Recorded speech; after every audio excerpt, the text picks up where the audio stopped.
from SME Confluence 2023, an exclusive event for India's tech SMEs that bring together industry leaders, tech influencers, domain experts, and potential clients and partners to share their subject matter expertise and best practices to help SMEs navigate and capitalize on new opportunities for growth and success. The theme for this year's conference is Learn, Lead, Leap. Learn to stay ahead of the game with industry insights and cutting-edge knowledge. Lead with a competitive edge and unleash your true leadership potential. Leap to boldly embrace the digital future and take your organization to new heights. I would like to invite Maulik Bansali to share more light on NSC 2023 theme. Mr. Bansali is CEO and co-founder of NetWeb Solution, a software solutions and services company. Mr. Bansali is NASSCOM's National SME Council member for third consecutive term and is governing council member of IT and ITS Sector Skill Council, NASSCOM.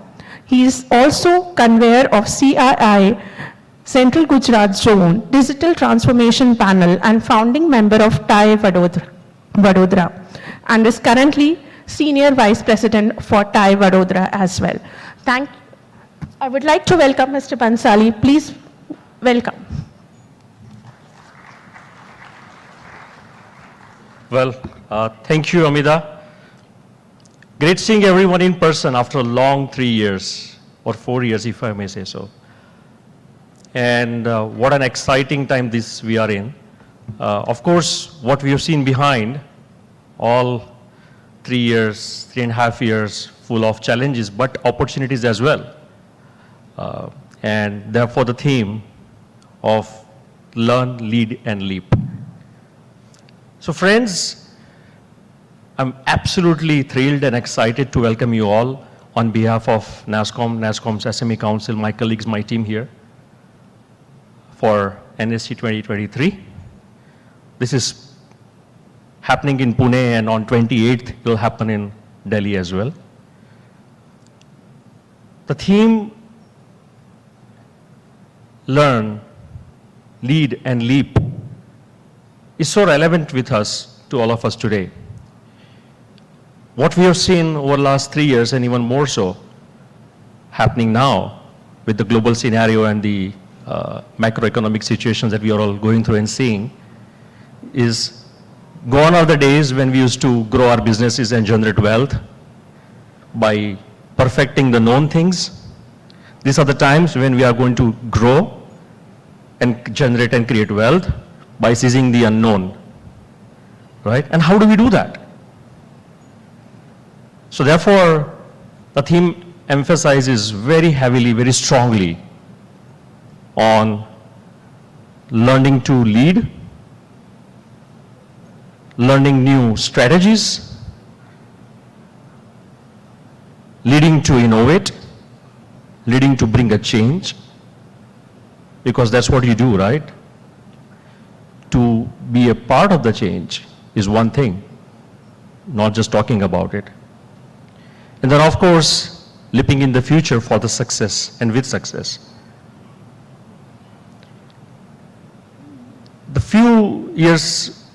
Last few years were absolutely unprecedented in many ways, as we all know.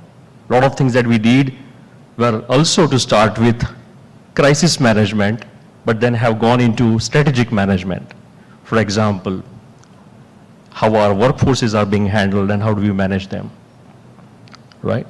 Changing business models, therefore. So, friends, it's about understanding the nuances, the insights, the experiences, share, talk, network. This confluence brings the best from the industry to deliver on that, bringing entire ecosystem together to be able to deliberate, to be able to exchange, to be able to talk, share, and not just gyan, but practical ways of doing things, right? And therefore this theme is so apt with all of us, and I'm sure you will all find it very enriching throughout the day with various talks, fireside chats, panel discussions, and workshops. So, without any further more delay, let's just dive into this knowledge pool going forward, right? And out of my interest, what I just did today, I asked, as we all are so, I think most of us possibly have started using generative AI tools in one or the other ways. So I asked my question, what is that one thing which I should talk about this thing? And it came back with one single statement saying that learning is the foundation for leadership, and leaping is the essence to success. So with that note, friends, welcome again. I'm sure you will love it, you will enjoy, and you will learn a lot, and looking forward to interact with everyone. Please take this opportunity to also interact with our friends and colleagues. By the way, let me just share one more thing. A lot of things that we have been doing today, and you will see, we have received a lot of inputs through many people and many friends and members of ours. And one of the most successful program, which our SME Council led by our friends, sitting here, Avinash and Samir and Sriram and everyone, has been Disha program, okay? So, and it's about mentors and mentees coming and exchanging and talking and sharing their views. Mentees asking their very practical questions, challenges, and mentors sharing their views and opinions and experiences as well, right? So a lot of things that we have really gathered in terms of what it should be and how we should really make it more relevant has actually also come through that and from that. So friends, again, thank you so much for being here. Great seeing you all in person, and let's just straight dive into it. Thank you so much again.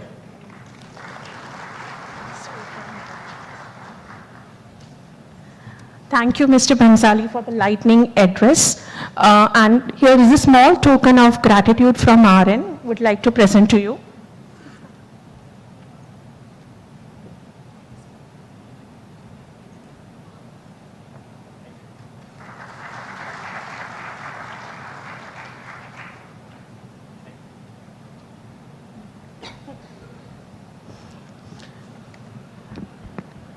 The upcoming workshop titled The Second Orbit will deep dive on how to focus on customer needs and constantly innovate to meet those needs.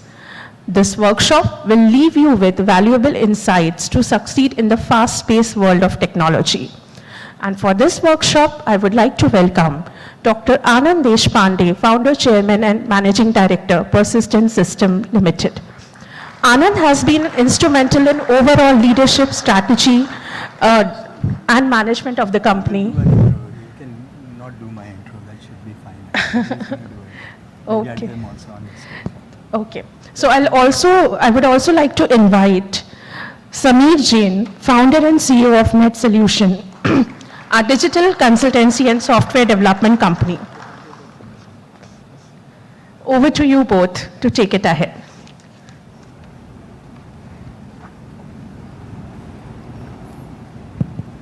Hello. Well, thank you so much for showing up on a Thursday morning. There was a traffic jam outside, and Anand and I were thinking maybe 20, 30 people will show up, but kudos to everybody in the room, and thank you for coming. And hopefully these 2 hours interacting with Anand will make up for all the effort that you made. So the backstory of this session is that almost 15 years ago, I actually attended the same workshop that Anand and Dr. Korwar did, a NASSCOM workshop that happened in New Delhi, and it changed my life. Now Anand will talk about many things, but there are a few things that will resonate with you because you might be in a different stage of your entrepreneurial journey. So I'm sure you'll take 1 or 2 things that will help you get to the next orbit. The workshop itself is about 8 different themes. What we've done is, because we have 2 hours and Anand typically does about 8-hour workshops or 6-hour workshops, so we'll condense it and focus on 4 or 5 different themes. And we'll see how it goes. If we have time, we'll definitely add in more. But Anand would like to keep this very, very interactive. So if you do have questions or after every session, please try and have or formulate your questions in your head, and we'll ask and we'll reach out to you for those questions. I have my own questions, so let's start with that. And actually, Anand would like to know who the audience is. So how many of you are from outside Pune? Wow. How many of you are from outside Maharashtra? Awesome. How many companies with less than 50 people? Less than 100? Or more than 500? How many of you have been in business for 0 to 1 years? Okay, few. 1 to 5 years? 5 to 10? So mostly 5 to 10, I would say. And 10 and beyond? Okay, a lot of them. Awesome. How many of you are founders and CEOs?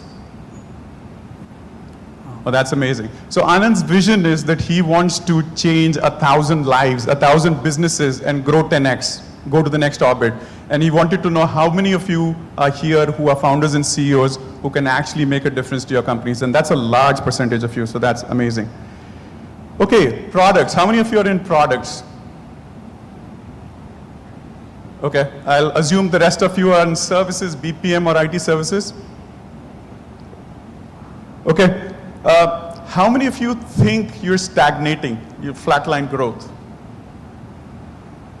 Don't be shy. Okay, some of you. I would ask that question the other way around. Okay. How many of you want to grow 10 times in the next 5 years? So this is what is more important. The fact you are stagnating may not be that relevant actually. Okay, for you to get to the next level, do you think talent is your biggest challenge? If it is, raise your hand. Talent. Okay, how many of you think getting to that next orbit, sales and marketing is your biggest challenge? Super.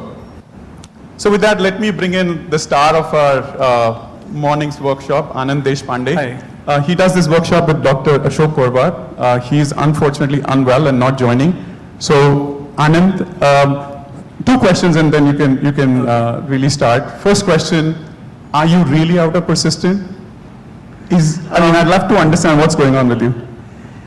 So am I out of persistent? No, I still own a good chunk of the company, okay? So, but one thing I must say is for the last 4 years, I've not been CEO of the company. I have a full-time CEO who runs the show. And he has actually done a better job in the last 4 years than we did in the 4 years prior to that. So he's doing well. And I think in a situation like this, it's best to not interfere too much with the CEO. So I stay away from the day-to-day stuff.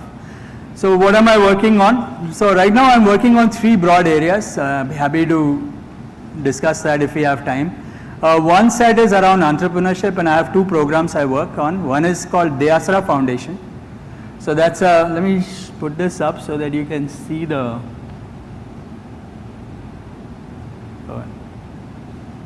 Okay, so one of them is called Deasra Foundation, and we are on a mission to help very small businesses, 5 lakhs to 1 crore. That's the target segment. And we have about 225,000 businesses we have supported so far. And the goal is to get to a few million on that. And then I leave out the startup segment between 1 crore and say 15, 20 crores. And then I go after the 20, 15, 20 crore companies and see how to help them scale to 250 crores. So that's the 2 segments I'm working on. In addition to that, I have 2 data projects I'm very passionate about. One is to try to build a data set for cancer data for Indians, and another one for diabetes and NCDs, non-communicable diseases. So I've been trying to work on a network of 4 kinds of people. One is medical doctors and clinicians, professors and faculty members in IITs who are interested in data and computer science and health related areas, philanthropists and government, and trying to see how to blend them together to find some real solutions to problems. And then I'm on a bunch of educational things where, I'm not sure what I'm doing there yet. But anyway, so let's get to this. So you want to start that or? No, just a question. What is the second orbit? So let's dive right in. Okay, so this is one thing that we have observed as being part of this thing, and I must say that I owe NASSCOM this particular session because the first time we did this was in 2009. I was part of the NASSCOM EC and I found NASSCOM was only focused on big boys and visa issues. Sorry. But I said, hey, we have so many small businesses. If you look at your membership, you'll find most of the members are smaller businesses. So why aren't you thinking about them? So they said, okay, do something. Let's see how to scale them. So that's how in 2009 we did our first workshop. And what we realized and studied through various different kinds of things is that at one time there is a belief amongst companies that if I keep doing what is right for the customer, I just stay focused on my customer and whatever, business will continuously grow linearly. Unfortunately, that is not the case. You will find that businesses have growth as a segment of S curves, a sequence of S curves. So you do some things, you see growth, you tend to flatten out to a plateau, the next one and the next one. And it's a sequence of these things. And you get set into one sequence, it's very hard to move from one sequence to the other sequence. You've got to do something different. And the reason that is the case, is what works in one orbit actually doesn't work in the next orbit. And this is unfortunately the case. So people who tell you just keep doing the same thing and you'll grow, well, it's not true, okay? And the other thing that, if you want, another thing that we did in the NASSCOM context, and it's worth doing this again, if you plot a histogram of revenues and number of companies, you'll find that there is a small number of companies above billion and then 500 to billion and so on and so forth. And there's a whole chunk of companies that club in between 100 crores, 50 crores, 20 crores and all that. So if it was just a matter of time, all of these companies that are less than 20, 25, 30 would have all eventually become a $1 billion company, right? But they don't. And here also when we did this check, we found that a lot of people here said that they've been in business for 5, 10 years. And since you are in the SME conclave, you're not 1,000 crore plus is what my assumption is. So there is something happening in companies that is holding you back. And today's discussion, we're going to talk about a few things that sort of discuss what may be holding you back, how do you get past that, and how do you break into the next league in some sense, right? So this is targeted to founders in that sense. And what I want to do today in the sense that we want to, so as I said, he mentioned already, I have converted this into a one-year course that we are offering at Gokhale Institute starting next month. And the idea there is to do this once a month for about 7-8 hours and do it over a period of a year, because it just takes time for people who run these kinds of businesses to soak into those ideas and try them out for yourself. So what you will do today is to get a sense of some of these things. I'm going to try to make it as interactive as possible, take as many questions as we can get, and I'm using Samir as the proxy for your questions, and I'm going to let him ask questions instead of going through the slides. And just to be generous to you, I've put the slides on a link that you can download. There are about 190 slides in this deck. They're quite nice actually. I like my slides. So you can find them useful. And if they help you grow without any help, well, that's good too. So, okay, when do you know it's time to shift? Okay, this is a question I get asked a lot, saying that, hey, how do I know I'm at the top of my plateau? And does this happen all the time? So just to give you a sense, at Persistent now, we will be $1 billion software business this year. And this is, I would say, from here on, we'll be in our 6th orbit, okay? So this thing doesn't stop, okay? You keep doing it, and at a particular time, whatever you have done as so far just stops working. And these are signals that you will see, targets get missed, margins taking a hit, every customer win seems like a tough one. When you bring new people in, internal people say, oh, it's going to destroy my culture, it just doesn't make sense, growth is too hard, we have done something right, that's why we are here. All of those kinds of things you will hear from people. And founders eventually get stressed. Anything that happens, founders get stressed. So that's part of being founder. You see so many bald people in this room, right?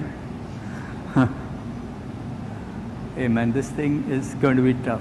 So let me, so now while every orbit has a different dynamic, the change from the first orbit to the second orbit is especially important, and this is important because the first orbit is all about the founders.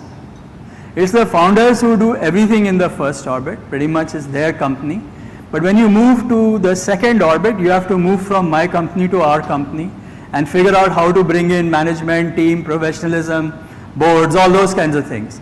And this transition is very hard for the founders because, hey, am I ready to give up? Am I ready to move on? And all those kinds of questions come in. So this is really what we are going to discuss today. Are we okay? Any questions so far?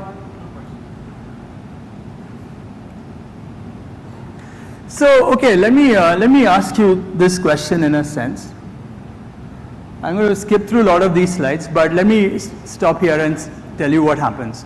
So what happens is tomorrow you go back to your business and you say, we are going to grow 10 times in the next whatever 5 years.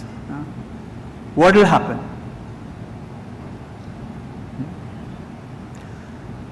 You go back to your office tomorrow, and now you've been here, you go back and tell them, let's grow 10 times. Right? First thing you'll, please put your hand up, say whatever you feel like, okay, we want to make it interactive. And maybe you can say what will happen if you were to go, because he has a mic with him. I think my folks are going to say, you're nuts. How can we get to 10x? We can't hire, we can't sell, all of those questions. Correct. And yeah, go ahead. My folks would say, let's start preparing. Let's start preparing. Okay. Yeah. Say again. They think that I have drank a lot yesterday night. Oh, you had a lot of drinks. Yes. Correct. So here's what happens, right? So if you're running a business, typically you said you've been growing 10, 15%, 10%, 15% year on year, and you want to do 10x, right? You'll find that 10, 15 times 10x will take you like a very, very long time to get to that point. And then there is attrition, there are all kinds of challenges, so it becomes very, very hard. And the reason this is true is the following, okay? So you're on a current curve like this, at this top of this point, and you try to extrapolate that present, and it's going to take you a long time to stretch that line. And the more important problem is that you're using assumptions that are your today's assumptions. But the reality is that you need to get to 10x where you want to be. You need to do this by catching the next orbit. So extending your current orbit to the next orbit is not going to let you make that happen. And the reality is that for your next orbit, your assumptions have to change. What worked for you in the first orbit is not going to work for you in the second orbit. So you need to figure out how to go about changing your direction. How do you go about doing it and all of that? And when you ask your internal team, how do you do this? People are going to say, you know, hey, we have never done this, we don't have people to do it. And when your team tries to hire other people in your business, they will say, no, you are violating the culture, you know, we are used to a particular way, we have a certain ethos, you are diluting whatever there's always something you are diluting, and all of this stuff becomes really the reason why people hold you back, right? So the reality is that you have to figure out how to get to this. I have a problem here. Okay, let me see.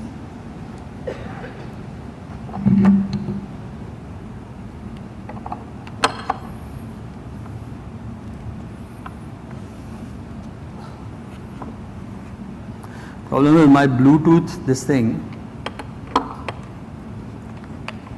is very not sensitive enough to pick my signals.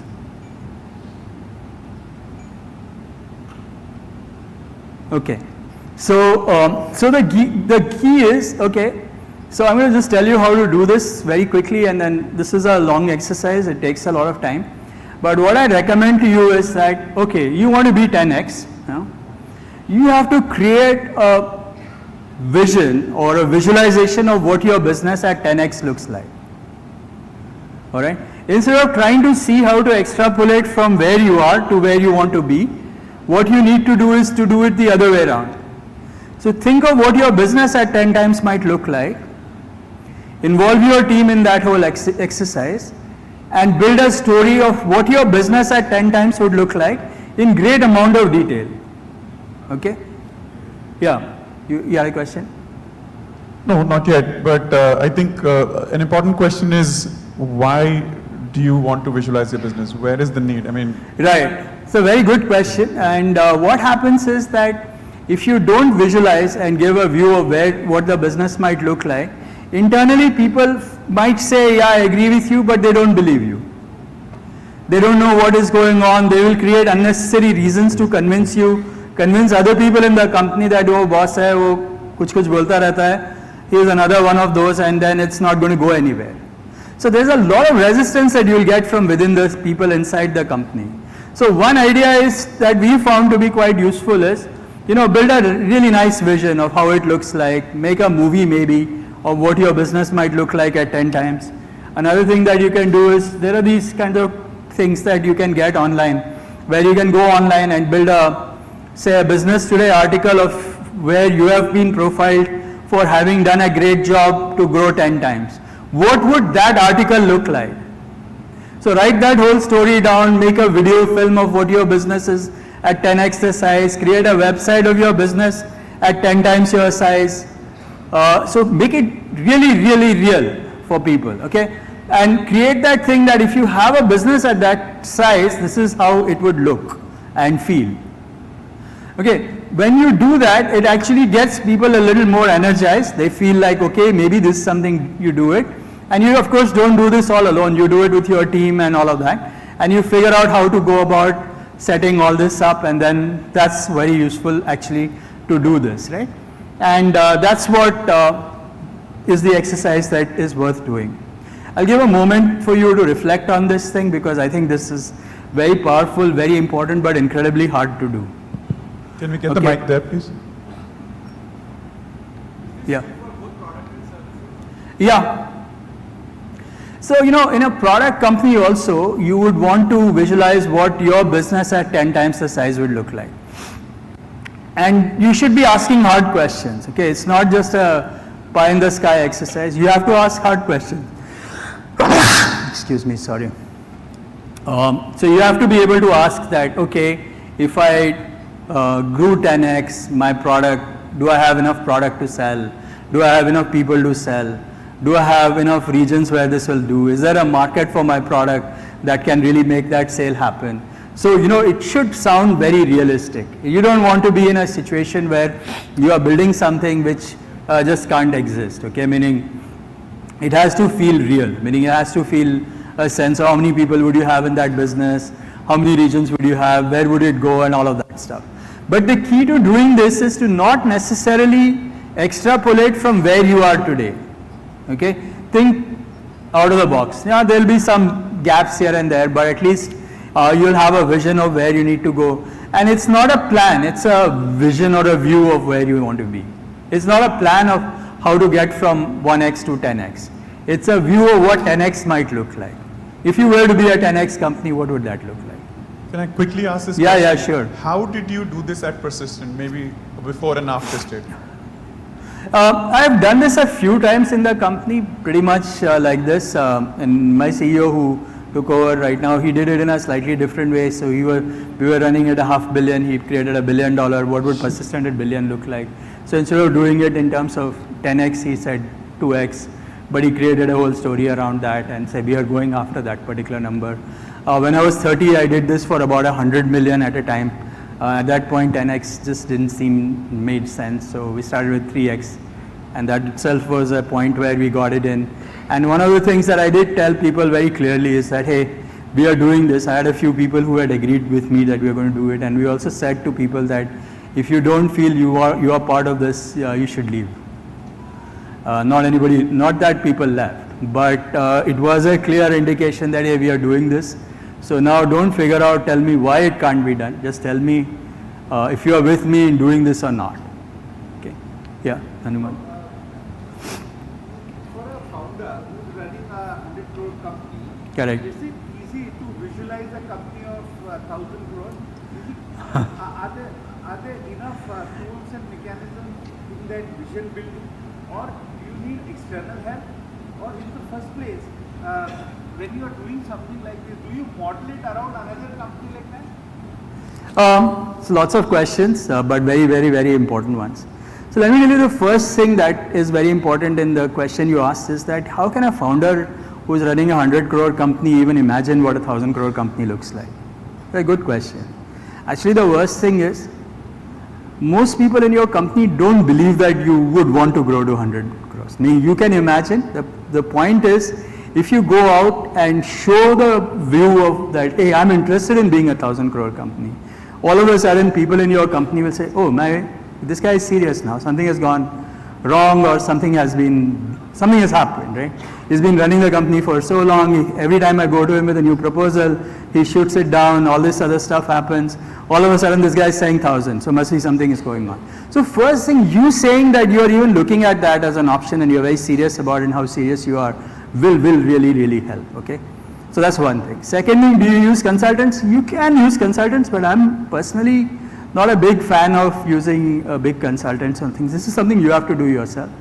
And just to give you a sense, each of my transitions, I have spent 2 years to 3 years thinking through many things before jumping into it. So it's not something that happens that easily, okay? Meaning it's not like, okay, tomorrow we decide we're going to be 10x and it's just going to happen 1 week, we're going to prepare a proposal. A lot of this has the founder's job to figure out how comfortable is he to let that in. You're going to get from 100 to 1,000. Well, it can't be all you. You have to bring in other people in. Why would other people come? Why should you not? All those questions come up, which is what we're going to discuss for the rest of the 97 minutes. Any other questions? There's a mic coming. Just behind you. Yeah, no, I just wanted to ask that when you got into that stage of saying you want to go 10x, why did you want to do it? What was that thing? I'll talk a little bit about that in the thing. But, there's a good reason. See, it's like this. Okay, if you don't want to do it, that's fine. Don't do it. Okay. Nobody's forcing you to do anything at all, right? So you don't have to do any of this stuff. What I'm trying to address is, if you choose you want to do it, then how do you go about doing it? So that's what I'm going to focus on today. So whether I should do it or not, that's a different thing. Now, why did I feel like doing it? See, again, if you look at our first orbit, I would say it took us about 10 years. Okay, we started in 1990 till 1999, 2000. We were about a 125 people company. And then certain things happened. I had taken some VC investment. I had some other people who were in the company. There were things happening in the context of what was happening in the market. And we felt that, we should try to grow the business. And that's how it happened. So a lot of these things, it's a combination of various things. Yeah? Sorry, can't hear you. Hello. Yeah. So the challenge for me today is we have been in the first orbit of survival, right? Second orbit is getting into the growth and etc. I find challenge as why 10x? It looks so materialistic to me. And just saying, okay, I go 10x or IPO and others, these look gimmicks to me, and hence I'm not able to visualize what should be the path after 5 years or 10 years. Well, it's your choice. Okay. If you want to grow, you don't want to grow, that's fine. No, not if from you that said perspective, you don't sir. want to grow 10x, you want to grow 5x, 3x, 2x, that's fine. The reality is the following. When you extend your business from 1x to 2x, right, it's not very different from your current business. So when you are trying to grow a moderate growth, think, okay, I'll extrapolate, I'm growing 10%, I'll grow 20%.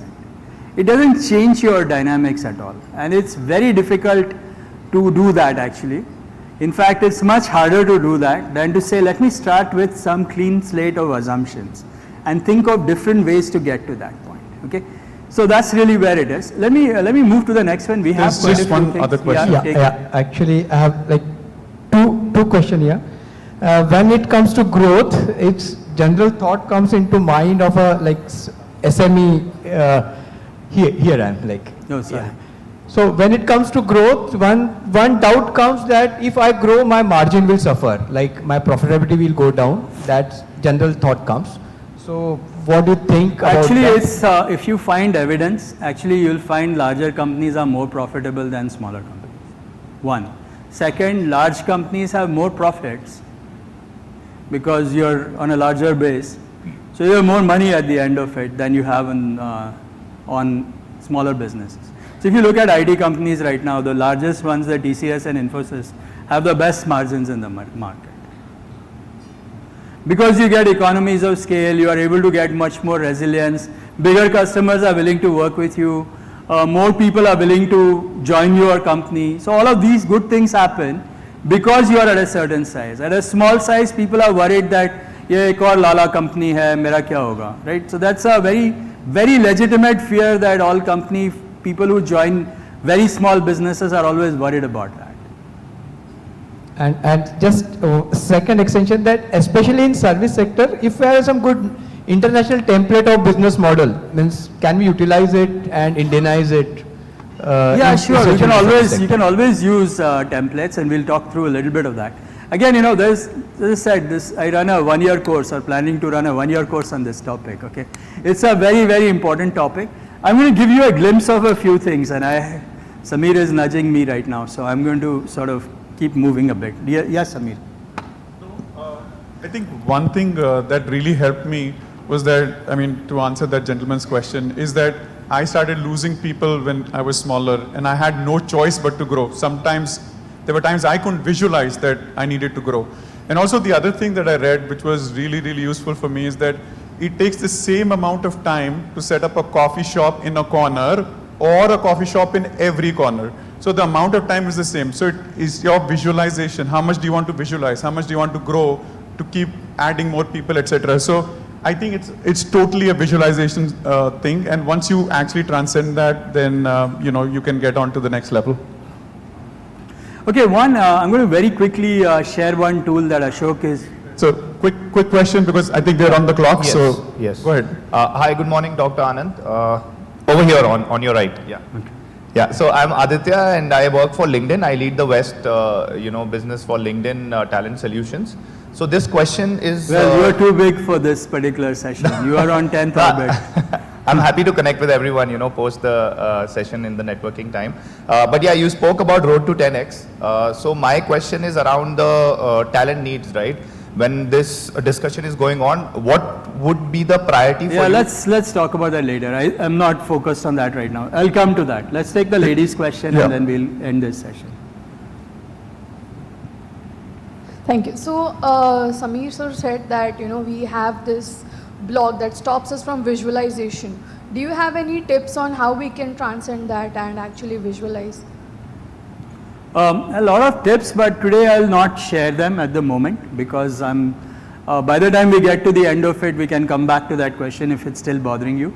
Many of the things that I'll share with you will help you with that idea.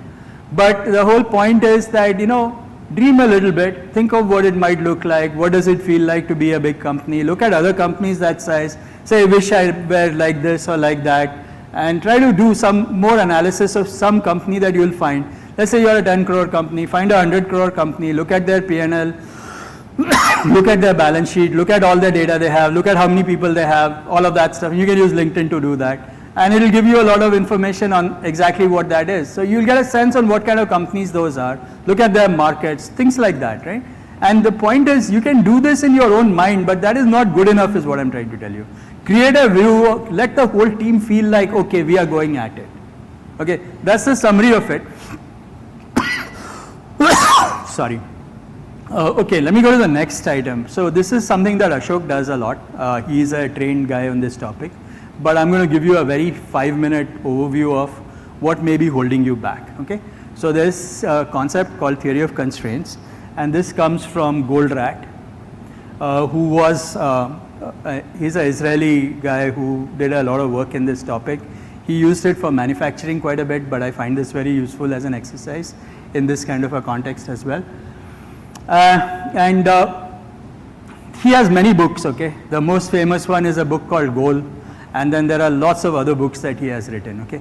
But I'm going to try to give you a 5-minute overview of this guy's life work, okay? So, okay, so to give you like one basic theme in this Goldratt's work, his thing is that if you look at any system, there is one weakest link in that system. So if you look at this picture, it's a crowded street, my bringing in a Lamborghini on this road is not going to let me get to the other end any faster. The speed on this road is determined not by my vehicle, but by what is blocking me, or the bicycle, rickshaws, or people walking on the street. So if you want to move fast in a system, you have to understand what is holding it back and find a way to remove that. Now, there are many theories that talk about doing balanced scorecard, TQM, all kinds of things to say, okay, go study all your systems, figure out what is right and not. But if I'm a small business, 10, 15 crores, management bandwidth is constrained, doing all of this stuff is just too distracting, takes a lot of time, and it doesn't give you anything useful.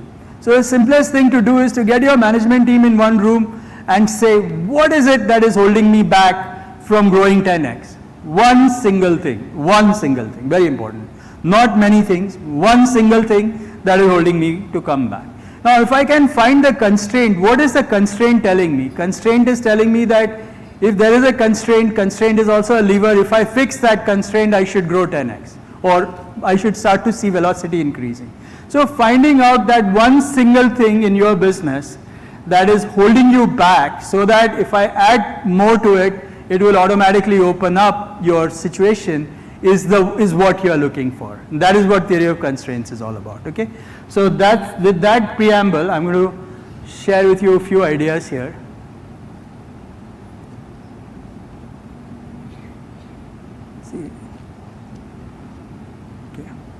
So there are typically various kinds of constraints that people talk about. There are internal constraints, there are external constraints.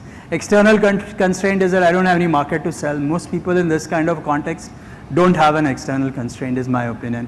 Most of the constraints are internal. So if you have an internal constraint, what's the good thing about it? It's up to you to fix it. You don't need to worry about the world. You solve your constraint, you're in good shape. So what is the kind of constraint that you have? So here are some examples.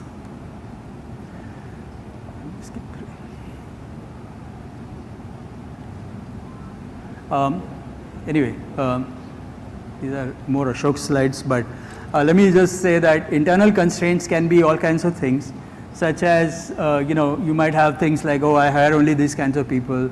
I see this a lot in product companies. Oh, we need to have people of this kind, we need to have this and that. And this was another one that Ashok has seen more of, saying that every CEO must see every communication that goes out. Then you are constrained by the size of his thing. All kinds of stuff like that you will find in your business. And the unfortunate part is you don't even know that you have these constraints. That's the tricky part. Okay. The other very interesting thing I want to show you is this one, which is a policy constraint. Okay. Now you know who that is. That's Bhishma Pitama, right? So Bhishma was undoubtedly the most competent warrior in the entire Mahabharata. If he had chosen, he could have been the king of Hastinapur. He chose not to be. He could have chosen to go with Pandavas or wherever else, they would have won. He'd gone to Kauravas. If he had fought, they would have won. He said, no, I will not fight the Pandavas. I will not do this. I will not do that. So you get this powerful person in the Mahabharata who has tied himself to ropes in such a way that he is completely incompetent.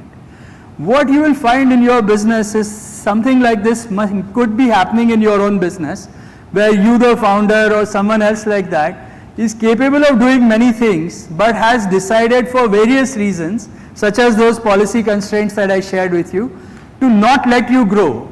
And that could be a problem. So identifying these constraints is an important activity, and I recommend sitting in a room maybe a few times, thinking about this and saying that if I found that constraint and I added to it, will it solve my problem? So one example, maybe somebody will say, oh, my constraint is that I don't have salespeople.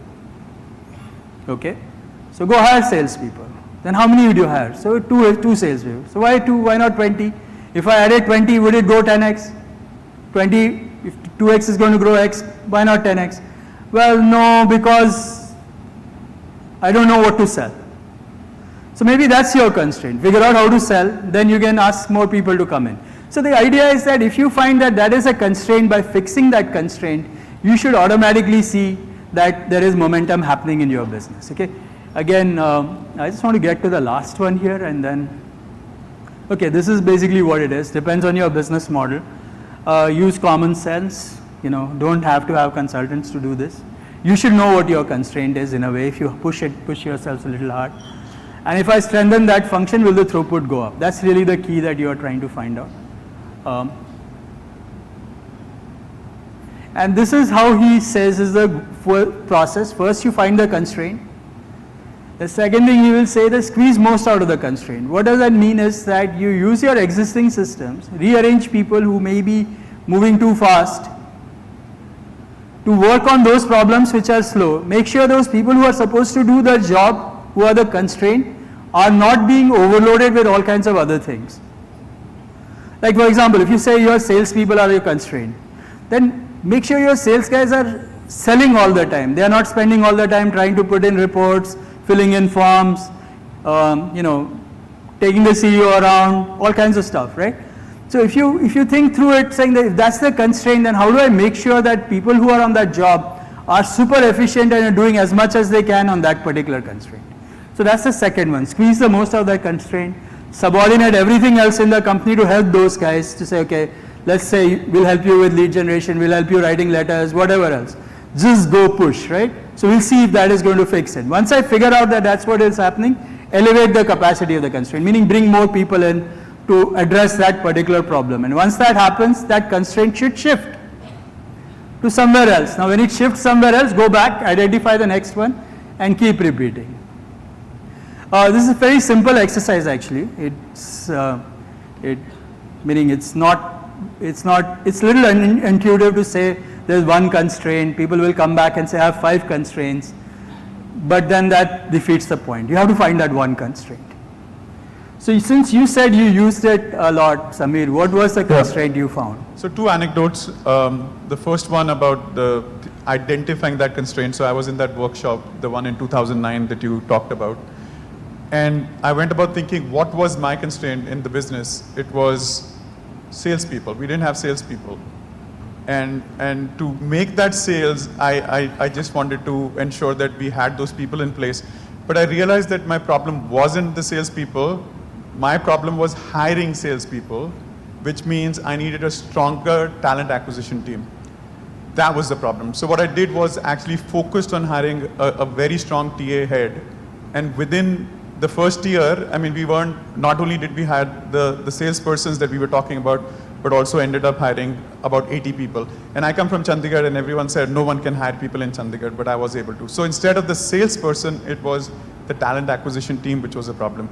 The other anecdote I will say is, Maulik Bhai talked about Disha program, right? So we run that program for mentoring. And I was a part of the original Disha cohort that happened way back in time as well. And I had these 3 mega mentors in front of me. I was throwing questions, and at the end of the day, at the end of that sort of discussion, they said, Samir, you're the problem. You're focused on, I'm not, I was saying, oh, we can't deliver or this or that. He says, you're the problem. Figure yourself out. So I think to that lady's question there as well, we are so working in the business, we don't work on the business, which is why we just completely forget that sometimes we are the constraint and we need to fix ourselves first. So those are the 2 things I would talk about, but any questions that you have around the first 3 topics, around constraint theory of constraints, around visualization, around the second orbit. Any questions? Yeah, you have the mic. Okay. Yes. So when we talk about 10x, your business can also grow to 10x by having reasonable growth. Versus what you're saying is visualizing a new business. No, I'm not saying new business. The reality is that, if you are at a certain size, it will not go to 10x by just doing what you have been doing. If you reach that particular point, there are these sequence of S curves. So you're at the beginning of the S curve, yes, you'll grow 10x. But you tend to flatten out at a certain plateau. And if you want to change from one plateau, one S to the next S, okay, you need to do something different. And that transition is not seamless. I can say that with great confidence. So my question is, what is the timeline do you think for that 10x? For each transition? Yeah. It's 5-7 years maybe. It's not like every day you're transitioning.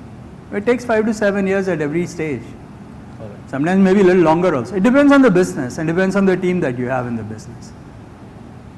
Thank you. There's another question here. Hi, sir. Is the city or office location plays an important role to expand these businesses or to go? It depends on the private? business, right? Yeah. I am basically from the Tier 4 city, and then It depends on what business you are talking. Yes.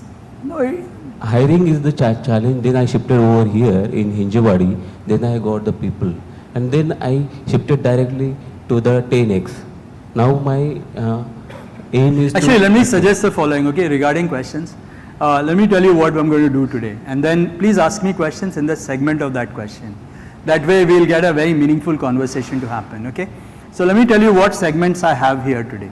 So I was just trying to set this up, saying that, okay, sequential growth doesn't work straight line.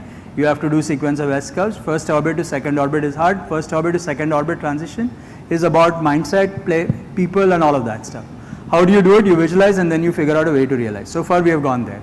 So I have the following topics that I have with me in these slides that I have in front of me. One is, I think it's very important to be positioning your business very correctly. And we're going to talk about that first. I want to spend about 15 to 20 minutes on that.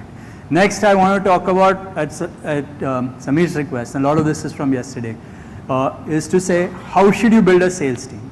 Okay. Third thing, yes, it's your business. How do you bring in other peers who work for you or with you? So you want to bring people who work with you, not people who work for you. How do you bring other people to work with you?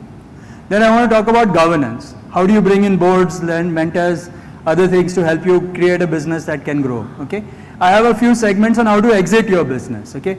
But I think today we will not talk about that because I just don't have enough time and perhaps, I don't want to do that today. Maybe another time we'll do that. How to exit your business, right? And there are many other such topics that we have in this whole workshop that we are doing. But today I want to now focus on how do you position your business, because why is it important to be a leader even if you are a small business? How do you establish yourself as a leader? So that'll be my next 15-20 minutes. And then I want to get into how to build sales teams and sales, and then focus on teams and all of that stuff. So that's the plan. I'm watching the clock here. I have 76 minutes. Yeah, we are on the clock. So there's one other question. Hello.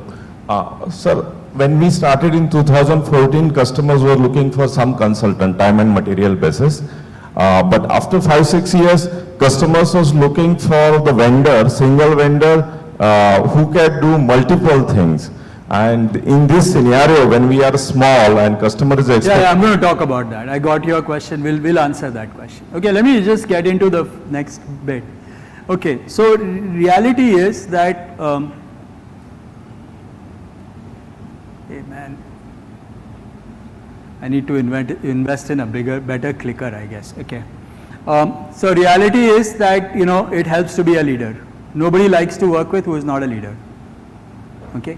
When you have a choice, you work with a leader. That's very, very clear. Whether you're buying, you go to the store and you buy something, you're buying Colgate, you're buying whatever else, you go pick the brands which are best known, they are considered leaders, and you go and buy them. So it really helps to be a leader. Okay. So there is this rule of three, which is a fairly famous book written by Raj Sisodia and the other Sheth, Jagdish Sheth. These are fairly well-known profs in the US universities. And they wrote this book predominantly in the context of very large companies. So airline industry can have only 2 to 3 players, telecom industry can have only 2-3 players, technology, cloud industry can have 3 players, things like that. So that's where their power of 3 comes in. But if I read that book and distill out things out of it, I believe that, yeah, that's true, but the reality is that they are saying that leaders get most of the market. So another look at this is that, you get the lion who eats the flesh, and then you have the hyenas that are scavenging the rest of the stuff. It's a little brutal, gruesome, but that's what happens, okay? So if you are running a small business, you're doing something, you are only waiting for the leftovers. You don't get the real meat. So if you want the real meat, then you need to be the lion, which means you need to be a leader. And what does it mean to be a leader, okay? So if you want to be a leader, okay, sorry man, okay. If you want to be a leader in anything, you need to have at least 20% market share. This is my concoction in a sense. And the idea is that if you have 20% market share, then you are within the top 5 for sure, right, by definition. But ideally you may be in the top 3 or 4 at best. If it's too, normally you would be in the top 3 at 20%, because there's some guys at 30-40%, then you have another one who's 20%, and you are another 20%, you are at 70% of the market share between 3 companies, and then you have the rest, hundreds of companies fighting for the last 20%. Now the reality is that yes, this is true. If I'm looking at IT services, yeah, we are the large companies, they make the money. What about the rest? Where is the room for it? So the key here is the following, and this is, if you want to take one takeaway from this thing, this is the slide you should be remembering, okay? Let's say you're running a 10 crore business and aspiring to get to 20 crores, and you must be a leader. That means you should find the market that is 100 crores. So key is not to say I'm a leader in a market that's large, because you can't make that claim, because whatever. Don't go after a market that says there's a TAM of $1 trillion or billions of dollars. The reality is, in a $1 billion TAM, a 100 crore company, 20 crore company is going to get nothing out of it. So define the market in such a way that you have the 100 crores that you are going after is very, very clear to you. If you get that right, life is simpler. I'm going to tell you a story of another guy who was, so we did a show like this in one sales kickoff in Las Vegas, and we had a guy who was a magician. He came, I'm the best magician at this price point. It's true, meaning at that price point I can't afford a Copperfield or anything like that. So you go with what you get, right? So this, if you want to take one takeaway from today's meeting, I would say this is the one. If you say I do IT services, then are you going to have the chance of being at 20% market share? That is the key to this thing. I'm going to give you a few examples of people, and then I'm going to give you a persistent example, and that would be a good place to end this segment, right, instead of going through all the other details. But again, you have to be a leader if you want to win. And what defines leadership is you defining the market in which you are the leader. Very important, okay? Not the market that somebody else has defined. You define the market. It's your choice. But define it such that you have a 20% market share, not like 50% market share. So let me give you 2 examples first. One was, I think, one of your NASSCOM events, maybe 2009 or something. There was a guy, he said he does open source software. I said, okay, open source. There are a lot of people doing open source. What does open source mean to you? Not sure, is trying to say different things. And said, what is the biggest project that you have in the open source market? So he said, I'm in the Drupal something he was doing in open source. I said, that's a cool thing, Drupal, yeah, sounds good. Why don't you just do only Drupal for that matter? Why do you need to do other open source at all? Now, if you go to the open source community and you want to win in the open source market, people are going to come and look at how many committers you have, how many people you are responding to, what kind of response do you have on forums, these kinds of things. Open source is too big. Everywhere you can be open source, you wouldn't make it. Just focus on Drupal. So he did that, okay? And after about 4 or 5 years, he wrote to me saying that this really worked for him. He has become the biggest Drupal shop in India for sure and worldwide. And he was hosting a Drupal international conference in Mumbai. And he wanted me to come and do a small session out there, because that particular one decision he made really transformed himself. He became the known guy for Drupal. Now I said Drupal is much, much smaller than open source. But in Drupal, he was the king of Drupal. Okay? One example, very, very interesting, very useful, very relevant. I'll give you another one. This again happened in a Pune workshop. We were doing this kind of stuff for Thai. And somebody said, oh, I'm in the travel agency business. I said, travel agency, hundreds of travel agencies, you another travel agency, how much are you going to make, whatever, right? So do some soul searching. After 2 years he came back. See, I don't track these people, so they come back, then I find out. So he told me that, you know what, I heard this thing, I really liked what you said, and I found that I had gotten a deal from one US university who was asking for inbound travel for students coming to India for study abroad program, for 2-week study abroad tours. So he had one deal like that. He said, wow man, this is cool. So he aggregated that, created a full story around being the provider of inbound India travel to US universities, bringing students for 2 weeks. So you are saying, oh, I want to do East Asian studies, somebody saying I want to do Buddhist, so I take you to Varanasi, do Sarnath, both Gaya, all that stuff, South India, this, that, very, very curated trips, targeted to people who are interested in study abroad programs. What does this do for him?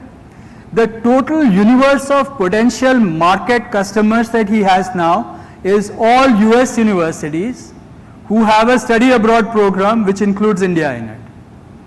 That's it. Okay, he can name them, he can write down the names of all of them, find out who those guys are and go after them.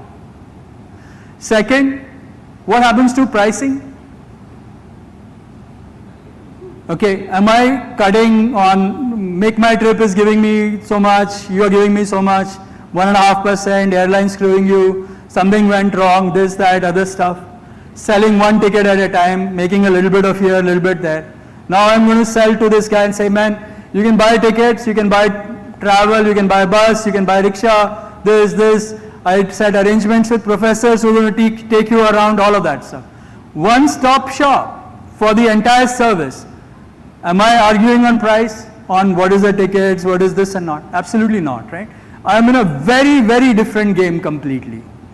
And he met him when he told me later on that he did this transformation, he was very successful, he was running like a 1 crore business at that time, he was doing 25 crores within a couple of years of making this transformation. Okay, so it's another example, right? And I have hundreds of such examples that I can share with you. Some ours, some other people's, including mine. I'm going to share you a persistent example also. Let's take your question. Thank you for this, but my question here is that isn't defining your market also a constraint? Meaning? Meaning that especially in the age of technology, where you have, for example, 12 months before we couldn't have imagined something like GPT, transforming every sector. Now today, see, market is about customers. Right. Okay. So it's not about a technology where you define your market. How do you define market using your technology? Right. It is in the context of customers buying, right? Right. So define the market based on the customer. How else would you do it? Sure. Meaning, how can you define a market without the customer who is paying for it being part of that market? Right? Sure. Meaning, it's not possible. Got it. Thank you. Yeah. One risk that comes to mind is narrowing. Yeah. Can you take a mic? That are you narrowing too much? That's yeah. There are two questions that I hear a lot. One is, am I narrowing too much? Right. So as I said, one important thing that I mentioned to you was that the reason I'm saying this 100 as 20 to 100 is that you are 20% market share. 20% is not narrowing it enough. Now, if you find that you have narrowed it so much that you are 70% of the market share, then you need to find a market that is adjacent to it and grow the market. So doing this numerically actually helps because it gives you a sense that am I really in the top 3 of the market that I choose it to be. So defining that market to be a clear segmentation where you are not dominating that market, but you are about 20% in that market. But if it is my 100% revenue, Yeah. then it is the best. Okay, this is another good question. I see this a lot. Am I putting all my eggs in one basket? Am I really running that? The reality is, what's your choice? Okay. And I have a slide here which I like, so I'm going to show you that slide.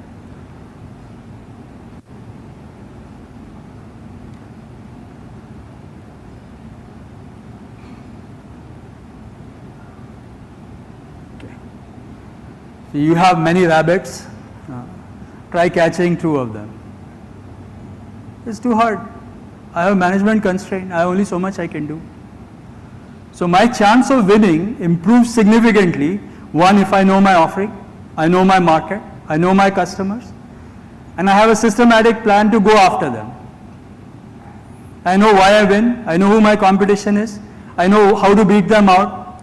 So I'm not just playing a game of, pray and spray and hope for the best. It's a large market, I'll get something out of it. You'll get the crumbs, you don't get the real stuff, right? So to get the real stuff, get the margins, that was the question that Mangesh asked, what happens to margins for small businesses? You get margins if you are the leader. People come to you, business comes to you, you don't chase it. Once you are able to position it like that, you get the margins. And frankly, if you are a small business, you have no choice. Okay, honestly, let me tell you that. If I'm running a 20 crore business, I'm saying I'm going to go after a $1 billion market, okay? Tough luck. You will get completely, you are just picking lowest price, 2 bodies here, 5 bodies there kind of a business. It's not possible to win real large deals or real significant deals at reasonable margins if you are not a leader in the market. Yes, Shelly. Yeah, Shashank. So Shashank actually it should be on the stage with me. He's the guy who has run a huge business. Yeah. No, so I just want to strengthen what Anand says. It's best to be in a niche market, very focused marketplace, find niche for you, rather than going in a crowded space. And I will give example of Geometric Software. So being a founding employee, Geometric focused on CAD/CAM and PLM software then. And in that crowded space or a multi-billion-dollar market, Geometric fought with all the big leaders of Indian IT, created its own space and won big business at big margins. So I just want to strengthen that it is better to be a leader or a 20+% market share in a smaller marketplace rather than looking at, getting 5%, 1% in a very crowded place. Yeah, I'd like to sort of commend Shashank here. Shashank has been a dear friend so we started, Shashank and Manu were the founders of Geometric Software. And I've been brainstorming with them all through from the very beginning. We started in 90, they started a little bit ahead of us. And very niche in their context, but the leader in that market. And they did really well. I'm going to tell you a persistent story from 2001 first, okay? This 2001 story is the following. So I started out my business pretty much selling database query processing, internal type stuff I was doing, which is fine. I was doing it at a particular point and all of that stuff. In 2001, what happened was .com burst happened, Y2K had ended, everybody started talking IT outsourcing, market started to get big and interesting, and we wanted to be in that market. And we realized that, saying we are IT services will get us nowhere. At 100, 125 people in the world, we were a very, very small company as far as all the large companies were concerned. So we decided we had to do something different and create leadership, create a whole story around that. So we decided that we are not IT services, we are product outsourcing. And we defined a whole market around that, okay? And that particular thing, saying that we walked away from IT projects, we didn't go after IT, we didn't do SAP implementations, we focused on a few things. And we created a story on how to sell product outsourcing, who are the potential customers. When you go to a company, you can easily say, hey, how many people, so I go to, let's say, HP or pick any of them, Yahoo or anybody like that, and say, hey, how many people do you hire from the banks? 0. Why do you work with people who work for banks? Right? That's not your group. You work with people who understand technology, who understand product life cycle, not SDLC but PDLC, and a whole story around that, and really, really helped us very significantly to grow. After that, we were able to claim leadership. We had good margins because of that. It is much easier to attract people because they know what you are up to.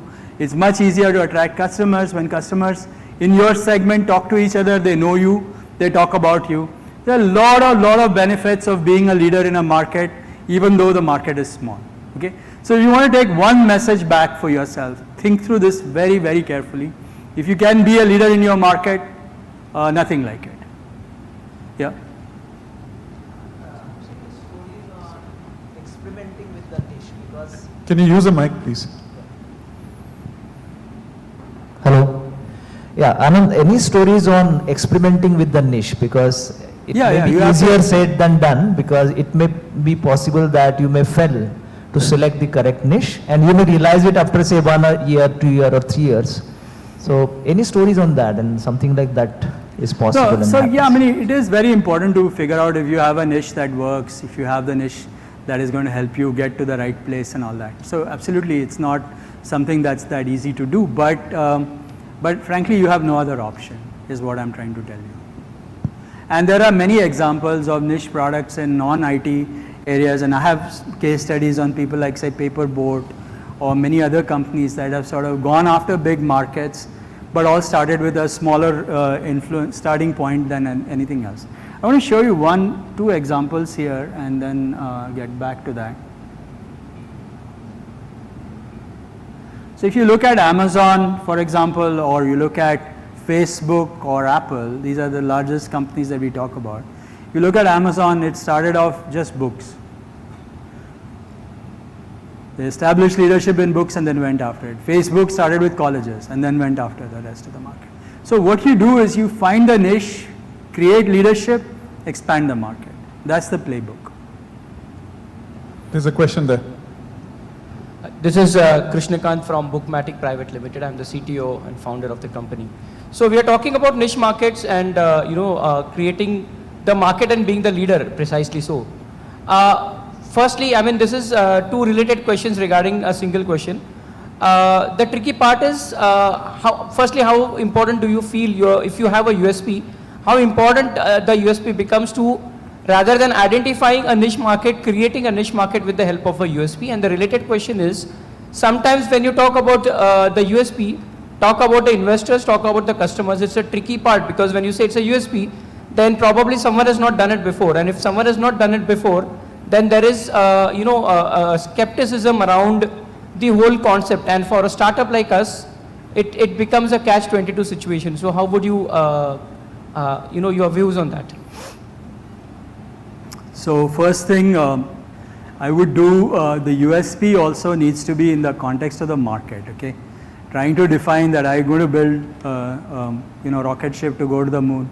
Yeah, great, but it doesn't solve any problem, right? Meaning, I'm trying to target companies who are been growing for a while, they have figured out that they have a business, but how do you scale them? So that's really my footprint that I'm going after. And if you are saying I'm an early stage company trying to figure out what my market is, that's a different story.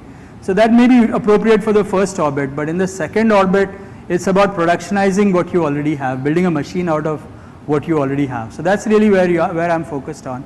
So by this time, you already know what your product is and who the market is. Yeah, go ahead. Now, with the IT, probably like for example, with our case, we already have a product. It has its own USP. The problem occurs when the USP is such that, it becomes a rare this thing, Like for example, we have a USP wherein it becomes a bit hard. We know that the market is there. We have already identified the market. We know, as you rightly said, we could be, the 20% share as you were talking about. The problem is, first of all, how you, get to the investors to make them understand the product is ready. But, there's a common saying when you go for, pitching to a Series A level investor, that if you say you have no competitors, you have a difficult situation. But sometimes the truth is you do have no competitors as such, and you have a very unique... let me not get into that point. The point here is that if you're looking for investors, investors are looking for return. Plain and simple, okay? If I'm putting money in it, I'm looking at when am I going to pull the money out from it? How do I make money out of it? So it's not about what your USP and all that shit is. It's not relevant actually. Show me how you're going to make money. Now if you are a unique product that's so unique, you have no money, you're not going to make any money. So I'm not going to put any money in it. And unfortunately that's life. So either you have your own money and you try out new stuff which is crazy. If you're looking for somebody else's money, you have to show me how to make money out of it. That is the key fundamental thing. And if you are trying to make money by being a Me Too product in a large complicated market which has a $1 trillion market space, sorry, you're not going to make it. That's all I'm trying to say. Now if you're going to create a new market that doesn't exist, you need a lot of money to create the market. So either you have it or you figure out a way to catch the wave, which is what I'm trying to talk about right now and give you another strategy here. And there's 2 slides that I'm going to share here. Even I know we are behind now. We're on the clock, don't worry. Okay, so I'm going to say the following, that it's important to catch the wave, okay? So if you see there's a lot of activity happening. So in 2001, there was all of a sudden, everybody was talking outsourcing, offshoring, all of that stuff. There was a wave happening. We were ready, we climbed on it, right? So different times there's a wave that happens. Trying to find the wave is really useful for small businesses, because small businesses cannot create new markets. Let me be very upfront on this. It takes a lot of money to create a new market. So either you have a lot of money or you work on businesses that are there. And I want to give you this sort of very graphic picture here. Okay, what are these? Bhains hai yaar, bhains. Why are you being so ashamed of it? Na? Bhains hai. The buffalo. And there are a lot of flies on these buffaloes, all over them.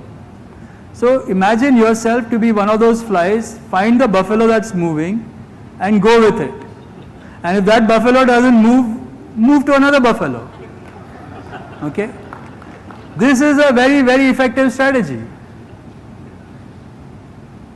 Ride the buffalo.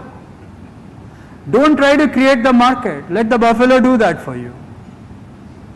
And this is the conversation we were having in the morning, right? Instead of trying to say that I'm going to kind of look around, figure out where it is, figure out what is going on, try to go to a big customer, try to convince him that you should buy from me.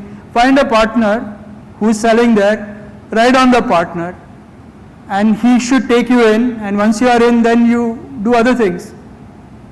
So finding that wave, finding that big buffalo to go after is a very, very effective strategy for small businesses.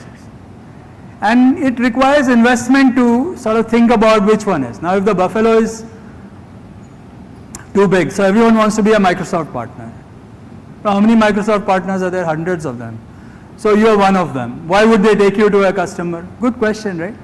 So you have to think through this very carefully. Are you relevant to your partner? Are they going to take you into the customer? Are they going to take you into the deal? So maybe you can say, yeah, I work with Microsoft, but I do only this kind of stuff for Microsoft.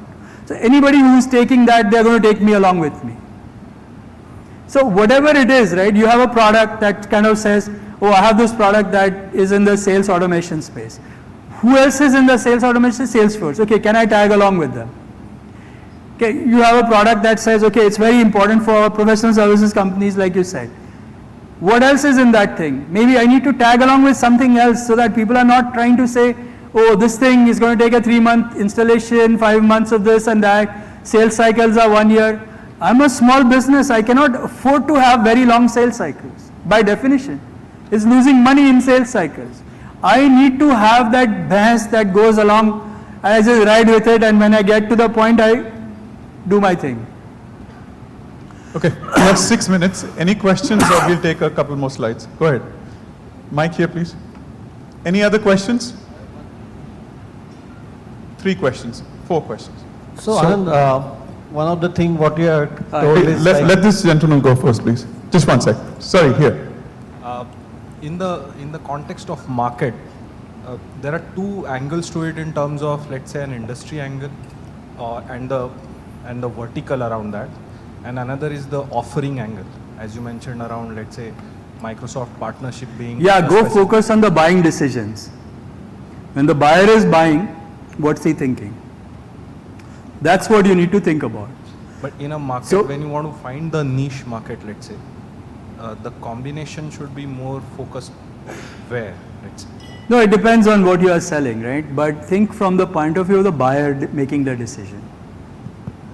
So the buyer decides, so take for example, at every stage in the thing, different people make the buying decisions. So on one side today, people might say, I'm going to go to this cloud first. So I'm going to go to Google or Amazon. Everything that I buy is going to work on this platform.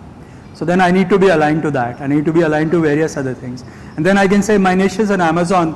I have an Amazon solution for this, this and this. Good. If the buying decision is the other way around, I decide I want to do a contract management system. So I go buy iCertis. And then I ask iCertis, where do you want to run? Wherever, right? So then iCertis is guy who's making the buying decision. Then you have to find out how do I fit in that context. So everything has a buying motion involved in it. We'll talk about that in terms of what we are talking about in the context of sales. How do people make buying decisions? Why do people buy certain products and things like that? And understanding that is relevant for deciding what your market is. So market is not an isolation question. It's an isolation. It's in the context of buying decisions. Where are the RFPs? Who's going to make that RFP happen? Or where is, actually ideally you don't want to, you want the RFP to be for endorsing your deal. Okay, you don't want to be the fighting the RFP business. So you want to be in that deal to be endorsing the RFP. You want to build those RFPs. You need to engage with the people you need to engage with. People need to know who you are in the market that you are playing, which is what happens if you are a leader in that market. So, couple of things we discussed in the morning. So, product engineering is not good enough. Product engineering. We are a $1 billion business in that right now. No, you said product engineering for a storage company. Focus on a niche right there. Don't talk about product engineering. He can afford to be a product engineering company. We can't. Point number one. Point number two, I think some success stories that I've seen are AWS riding one of the buffaloes, but AWS for retail. So that's the niche that you're looking at. So even niche down further. So I have one question, right? So you said like 70% market is occupied by top 3, and then your rest of the 30%, hundreds of players, and like they have to either see how can get closer to 70% or being a market leader. They'll never get to 70%. Or you have to define your own market, right? Custom market, right? So is there any like on a high level tips approach you want to give for the thought process at least? No, you have to understand the market, right? So it's your market, you have to understand. I gave you 2 examples right now of something like that. There's another interesting example I saw online where somebody was doing yoga studio, then they converted into Ayurvedic yoga studio or whatever, and then they got some better things on it. You are able to charge better money. See, at the end of it, the idea is to get better margins by being a niche player, being a leader in the market. And, you know, it's too short a time in this kind of context for me to really work on exactly what it is and how to do it. This is something we'll teach you in that Gokhale class that I'm pushing and peddling here in some sense. But yeah, point is that these are all things you have to do yourself here. Today I'm giving you like 5 things you should do when you go back. One is visualize where you want to be. First decide you want to grow, how much you want to grow. Put a peg, decide where you want to be. Let the whole team believe that that's where you're going. Create that belief that we're going to make it happen. Because people doubt all kinds of things. Create that view, make it look good. Find out what's holding you back. Then, if you're going to do something, pick an area where you can be a leader. Define that carefully. It's not going to happen in this meeting right now. I mean, it takes time to think through this. Look at your current customers. Why do you win some deals? What are your best customers? Why do they find you are valuable? If you were to go away from this world in some sense, your business didn't exist, it's going to hurt anybody. Things like that will help you identify where do you have a role to play. And I don't buy this that there is, this can be done for any business. I give you another example. I met one company, I did this session for the Printers Association of Mumbai. Printers, like 20 crore companies, typically print whatever comes to them and all, very difficult, very fine margins. So this guy sort of said, oh well, I need to do something different. So he created a business where he said, I'm going to be first day service for new employees all over India type stuff. So he did a deal with Deloitte and other big people like that. First day when the employee shows up, you get a bunch of business cards, badges, some mug, this, that, other stuff. He delivers that, he prints all of that and delivers it to your office, whether you join in Coimbatore or Gurgaon, right? It comes on your desk. Now doing this means he has to sell to the HR head, it's one entry that goes to him. The deal size is different. Now I'm selling to a bigger company, one shot for lots of things rather than somebody who's showing up with a printing request, right? So trying to figure out what your sales motion is and all that, which is what we're going to talk about in this next segment, would be later. There was one question, but we'll take it later. You'll have chances to ask questions, I'm sure. I will not take much of time. Okay. We'll take the question, we may not answer it. Okay. So I like the idea of defining my niche market, but my company's name is Staff Cloud. It is for all kind of market, but I found my niche. So should I rebrand my company's name? That is just one personal question. It's up to you.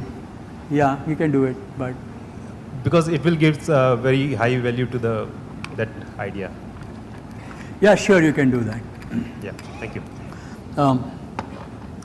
All right, so let me now, this is more at Sameer's request, so I am trying some of these things for the first time in a sense of the slide. I had a set of slides on sales which were very different. I have to compress this in 15 minutes. So I have to pick on a few things. So I'm going to try some things, and I'm going to basically do answering questions thing rather than, okay. All right. So the reality is that you make money only when somebody buys from you. So in reality, for small businesses, you are really not selling. You're ensuring that people buy from you. Okay. You cannot afford to go sell. You have to make sure people buy from you. So that is one thing you have to think a little bit about when you are a smaller business. When you are a big company, you can go try to convince the CEO that, okay, this is new stuff happening, you should do chat GPT, all that other stuff. Then he's going to go to PwC, float a tender, all that shit. You are a small business, that's not how you work, right? You show up when somebody has decided they need something, you show up, you deliver what they want, they are buying something that you are delivering for them. So think through that motion very carefully. You make money when your customer buys what you build in some form. Okay, very grossly saying it, but that's the idea of what I'm trying to say here. So the fact is, we do business with people we trust. That's the reality. So you're a small business in Chandigarh, you're trying to sell to a customer in Canada, why should they trust you?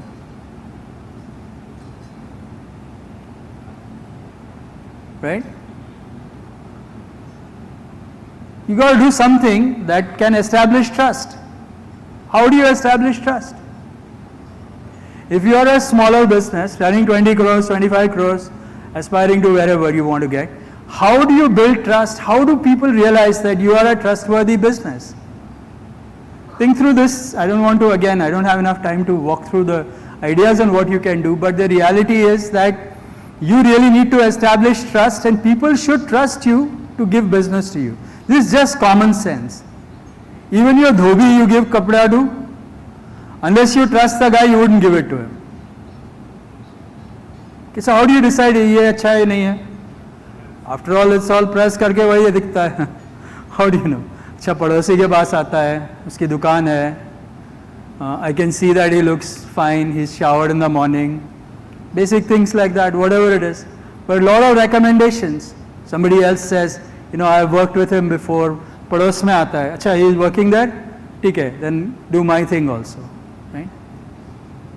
So a lot of this stuff is about building trust and thinking very hard as to why should people trust you? Where do these people who are buying from you hanging out? Am I hanging out at those places where they are hanging out? Can I create some relationship? To give you my story at Persistent, I have a database PhD, okay?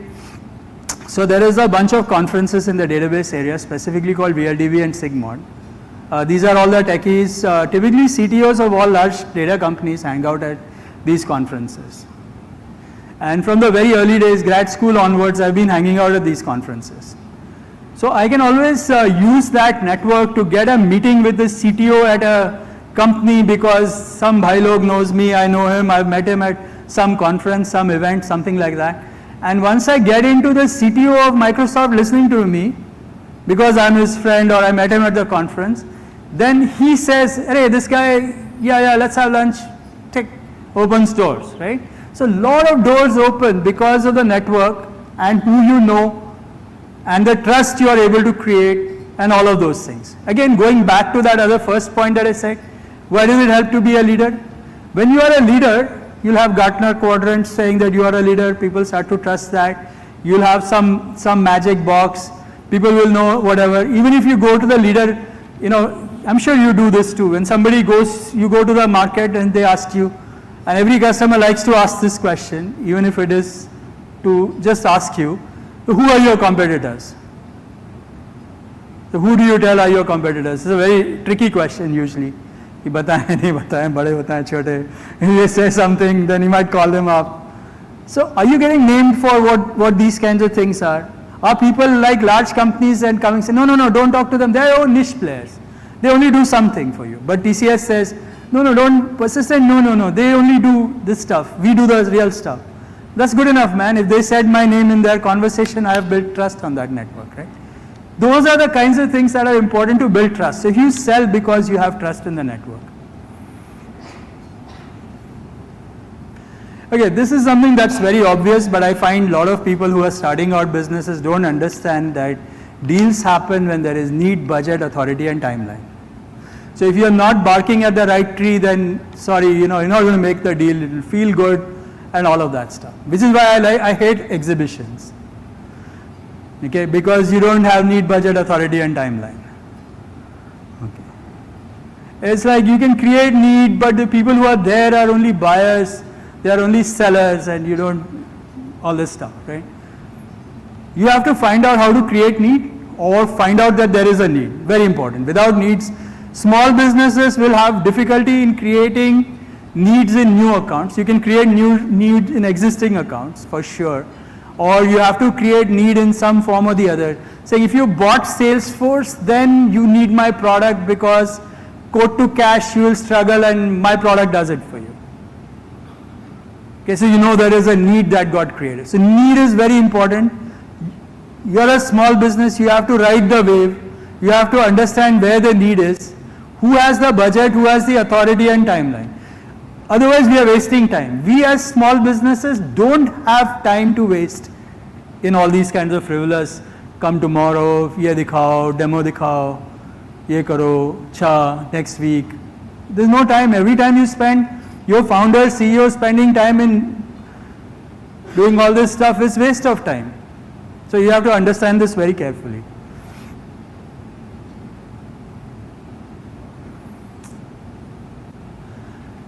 So anytime you go to them, actually there is a set of very beautiful resources, okay, if you want to look at sales and sales things in the A16Z blog setup. There's a guy called Peter Levine out there, okay. Highly recommend looking at his stuff, and they have some very interesting stories from there. Unfortunately, they are from the 2015 to 17, 18 time frame, but I still find them to be very good, okay. Now they are only talking crypto on their website, so they have kind of stop talking about some of these very important things in some sense.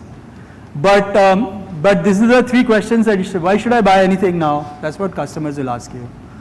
Why do I need it? Where's the need coming in from?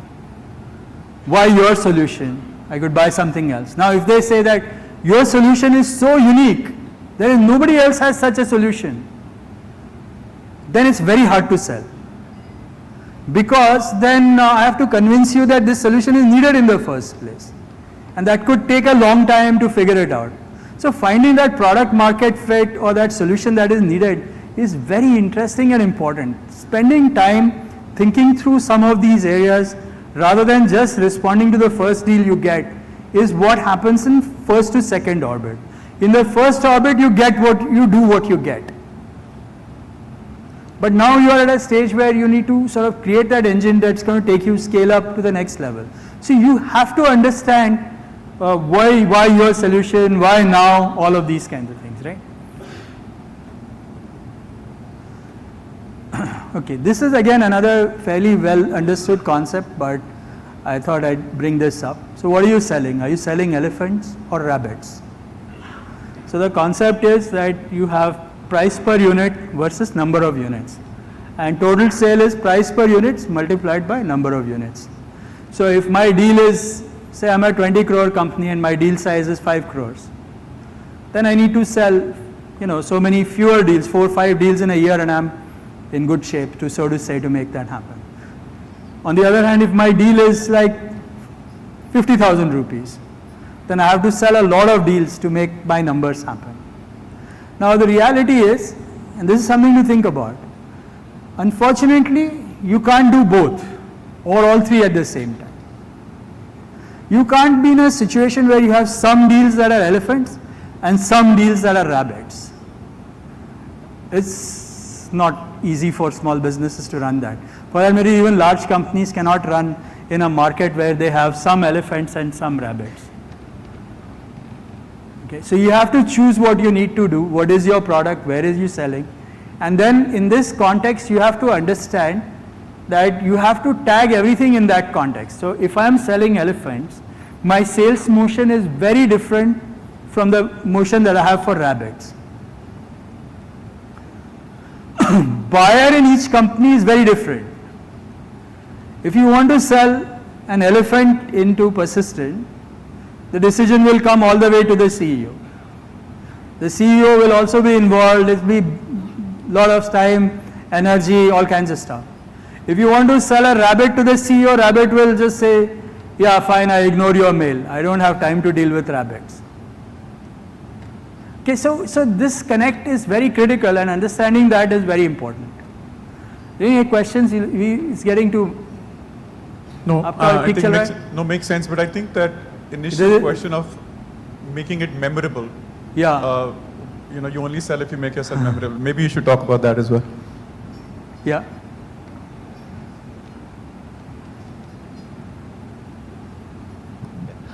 Just quick question on exactly the one you said about... Louder, if possible. Talk into it. Is it okay? Yeah. Yeah. So you said that... Talk into it. Yeah, you said that you can't sell an elephant and a rabbit together.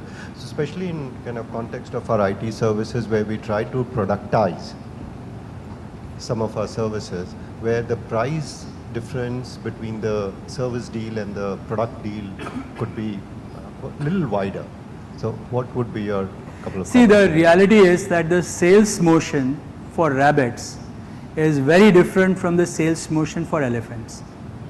In a rabbit sales motion, SaaS product type stuff, you want to be online, you want to aggressively keep selling like that, and that's fine. If you're a small business trying to sell lots of rabbits, then your sales energy is focused on getting large number of deals on an ongoing basis, the way you run your pipeline, the way you run your customer relationship, support, all that very different. You have more, account, that is very different from having an elephant kind of a model where you have account executives, people who are indulging in meeting CEOs and doing all kinds of things like that, right? So point is, it's very hard to do both at the same time. Very hard to run an engine on the back end as well, on the engineering side, saying, okay, this guy is my elephant customer, I need to treat him very differently. These guys are rabbits, ignore them. Otherwise, you end up giving elephant treatment to the rabbits or rabbit treatment to the elephants. And both are not happy with that, right? So it's very difficult to really be everything to everyone. And this I'm talking about mainly smaller businesses, right? If I'm Salesforce or Apple, or then maybe very different at that point.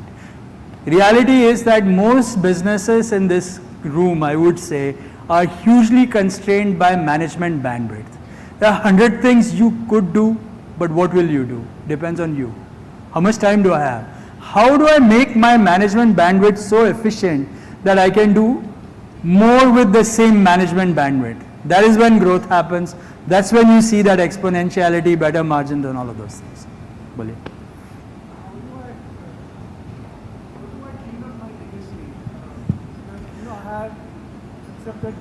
Can't hear you, Avinash. Can't hear you. Louder. And get a mic there as well, please. So I have accepted business that came to me and, didn't say no to anything. So, now I have a legacy of, rabbits and deers and elephants. So two ways, there are many things you could do, but one simple thing is that you decide where you want to be. Let's say you decide you're going after elephants. Go after so many elephants that the deers and rabbits become irrelevant, and eventually they will walk away and let them go. That's one way. But you choose where you want to go from here on. Service what you have because you don't want to be rude about it and keep doing that. The other thing you can do is to sell off parts of the business. Okay, meaning it's not such a crazy thing. We had KPIT and Kishore is coming today. I don't know if he's here already. But he did that. He felt that he didn't want to be in the IT services, so he did a Birlasoft deal, and they kept the auto and got rid of the rest, and all of that stuff they did. So there are ways like that where you can say, okay, there are two companies, we kind of like each other, we will redistribute our focus into two different areas and make that happen, or any of those kinds of things can be thought of. But the reality is that if you want to see that momentum to happen to you, where business is coming to you and you are just not chapra, so uske liye you can't be doing many things at the same time. It's unfortunately very difficult because management bandwidth is the biggest problem. Kitne log laoge? Now you get 5 senior guys, one guy doing this, one guy doing that, politics, fighting with each other, all this stuff so much brings the business down that it just makes it very difficult to grow the business. So it's much easier if you say, I do this, if you don't like it, sorry, but this is what we are doing. Everyone is aligned, people are aligned, customers are aligned, your offerings are aligned, training is aligned, everything is aligned. Go ahead. No, somebody else has a mic. You go ahead, ma'am. Anand, I want to actually talk about the slide that you had related to identifying your customer very specifically and focusing on somebody who has a need, has a budget, has the authority and has the timeline. Now that's one of the No, that's when sales happen. Once the sales have happened, then you focus on the customer. Okay, one step prior to that, because this, identifying the person who has a need, let's say I've done the part about looking at the niche, but now how do I identify people who have a need on a consistent basis and build an engine around it? Any thoughts on how do we do that? See, again, if you know your market, it's much easier to do that. See, the point is, if you know, okay, I'm going after, so I'll give you this example of this travel agent. He chose his market very narrowly. Before that, he could go to anybody traveling is a potential customer of mine. Oh, every year we have 1 billion people in the world and 30% of them travel every year, so huge market. You're going to get nothing out of it. He chose, no, I'm going to go after 500 US universities, of which, let's say 30%, 40% have India programs, bring it down to 150. Of those, I need to find 10, and I'm done. Yeah, I mean, so identifying that, bringing it down, studying the market, identifying what I'm selling, finding out the adjacencies might give you a pretty good idea on where the need is. Yeah, so now, having found the need, then you have to find who has the budget, who controls it. Can you convince them that, hey, everyone else is doing it, why aren't you? So there's actually going to be a funnel building kind of an exercise, and you're saying remain as an entrepreneur, the owner, you remain focused only on the bottom of the funnel part of it. Is that what you're suggesting? No, ऐसा मैंने नहीं बोला है. As the owner, you are involved in everything right now. But one final question on this segment, sorry, quickly. So my question is, when you talk about big elephant and rabbit, so most of the time for a bigger deal, when you are acquiring a new customer, they actually seek something small to begin with. It's like a sachet, right? Before they commit for a bigger deal or bigger commitment, they want to experience some sort of But that experience sachet also could be different depending on the size of the deal. Okay. So if I'm doing an elephant deal, I'm not going to say, oh, let's start with 2 people on QA or something like that. It won't happen. But how See, if the CEO is involved, if the customer is involved at a certain level, it goes through a certain process, they don't have time to futz around trying to do some chota thing here, try this experiment, all that stuff. They go with partners they trust, they go with leaders, and then they work with leaders, they make a commitment. Let's go make it happen. We are in this together, we're going to do it. And that's how you get the money. If you are in this situation where you are being used for experimenting, then you will remain a rabbit for the rest of your life. It's not true that if you feed the rabbit a lot, it's going to become an elephant. That's what I'm trying to say. But even if in the case of new customer, before they make a bigger commitment. Yeah, the level, it will be a smaller elephant commitment, okay, but not a big rabbit commitment. You can't feed your rabbit to become an elephant. Anand, sorry, no more questions. We have two more segments to go. But quick one about telling stories and being memorable. I think that's an important point, and then we can move on to people. Actually, this is again a long story, long one, but it's, I think, if I want somebody to buy from me, right, they first need to remember me. And what I find is that most of the people, when they go around telling things, they sort of pull out a slide deck, show me, this is what I do, this is all that stuff. By the end of it, the customer has seen so many of the same things, and he hardly remembers you. Really good deals happen when the customer realizes that, I'm trying to do this, and Anand had mentioned this to me 3 years back, and let me call him and say, hey, are you ready to do this for me? That's when our best deals have happened. So the question is, why should he remember me 3 years later, 5 years later, 10 years later? Now, again, this is again a 2-hour session to tell you how to do this, but the reality is that think through this on your own sense. You meet a lot of people every day. You remember some, you don't remember others. Why do you remember some people? Can you do that deliberately to make sure that people remember you because you chose to ensure that they remember you? And I do these much longer sessions on this topic, But I have in my career done a lot of work thinking through this particular question and being deliberate about going into meetings with this whole intention that I'm not here to sell because I don't know what he wants, but I'm here to make sure that he never forgets me. And I've had extremely good success rate on doing that because it's very thoughtfully done. So if I'm going into a meeting with the intention of trying to convince him on what I have done, yeah, it will not last too long. He won't remember me the next day. But I need to throw enough in the mix that makes him think the next morning when he is on his walk, कि अरे यार वो कुछ बोल के गया, अभी थोड़ा सोचना पड़ेगा. And then you figure out something, you do some stuff. It's a very deliberate plan to ensure that the people remember you. So a lot of my deals actually, even today I get lots of calls from people who would tell me that we have met at the airport 15 years back and they remembered something I said and called me now. Okay? So, yeah, I mean, it's a specific thing you need to do. Unfortunately, I have 23 minutes and Samir insists that I should go through the rest of the session as well. So I have a little bit of a tight spot here.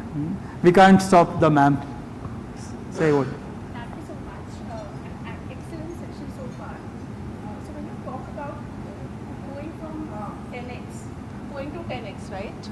So when you talk about going to 10x, technically you're looking for a 5 to 7 years of a timeline.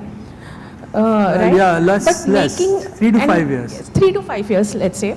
So creating that niche might be a risky situation as well, right? Because the market scenario, you're making certain assumptions. And those assumptions so I might think, change as okay, well. let me comment on the following. The 10x is a notional 10x. It could be 8.5x, it could be 12x. That's not the point. Point is, how do I establish leadership so that people come to me? And how do you build a niche so that you can keep expanding that niche as you go along? So it's a combination of the two. Okay, let me not, I have 22 minutes, okay, I'm really watching the clock. So I have 22 minutes. I'm going to share one more concept, okay, which I think is super important, about 7-8 minutes, all right? And then we will just open it out for questions, and if you don't mind, Samir, that may be the way to do this. You said you'll spend some time on governance as well, 2-3 minutes on that. I think we may not have the time, but as I said, I've shared my slides with you, okay, so it's not, all my slides, wherever I've copied stuff, I have a link below, okay? So it's not all my thing, this, especially this stuff.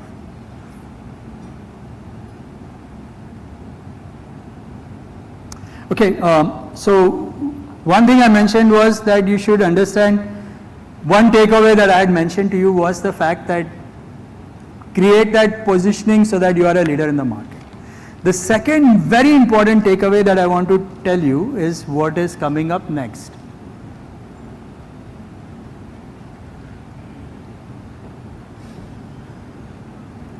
Okay, so the reality is that you all know this, entrepreneurship is a tough thing and it's a tough journey, it can be lonely. And if you want to climb this mountain, you have created this visualization, whatever else, you have to create the mountain to get to that point.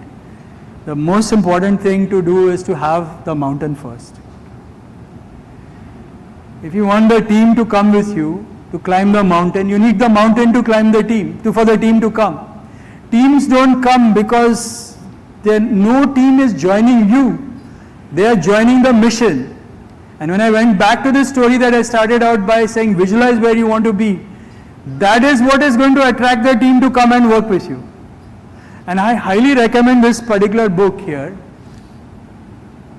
It's very small here, but you'll see it in the next one. Just 1 minute. I'll come back to this in a minute.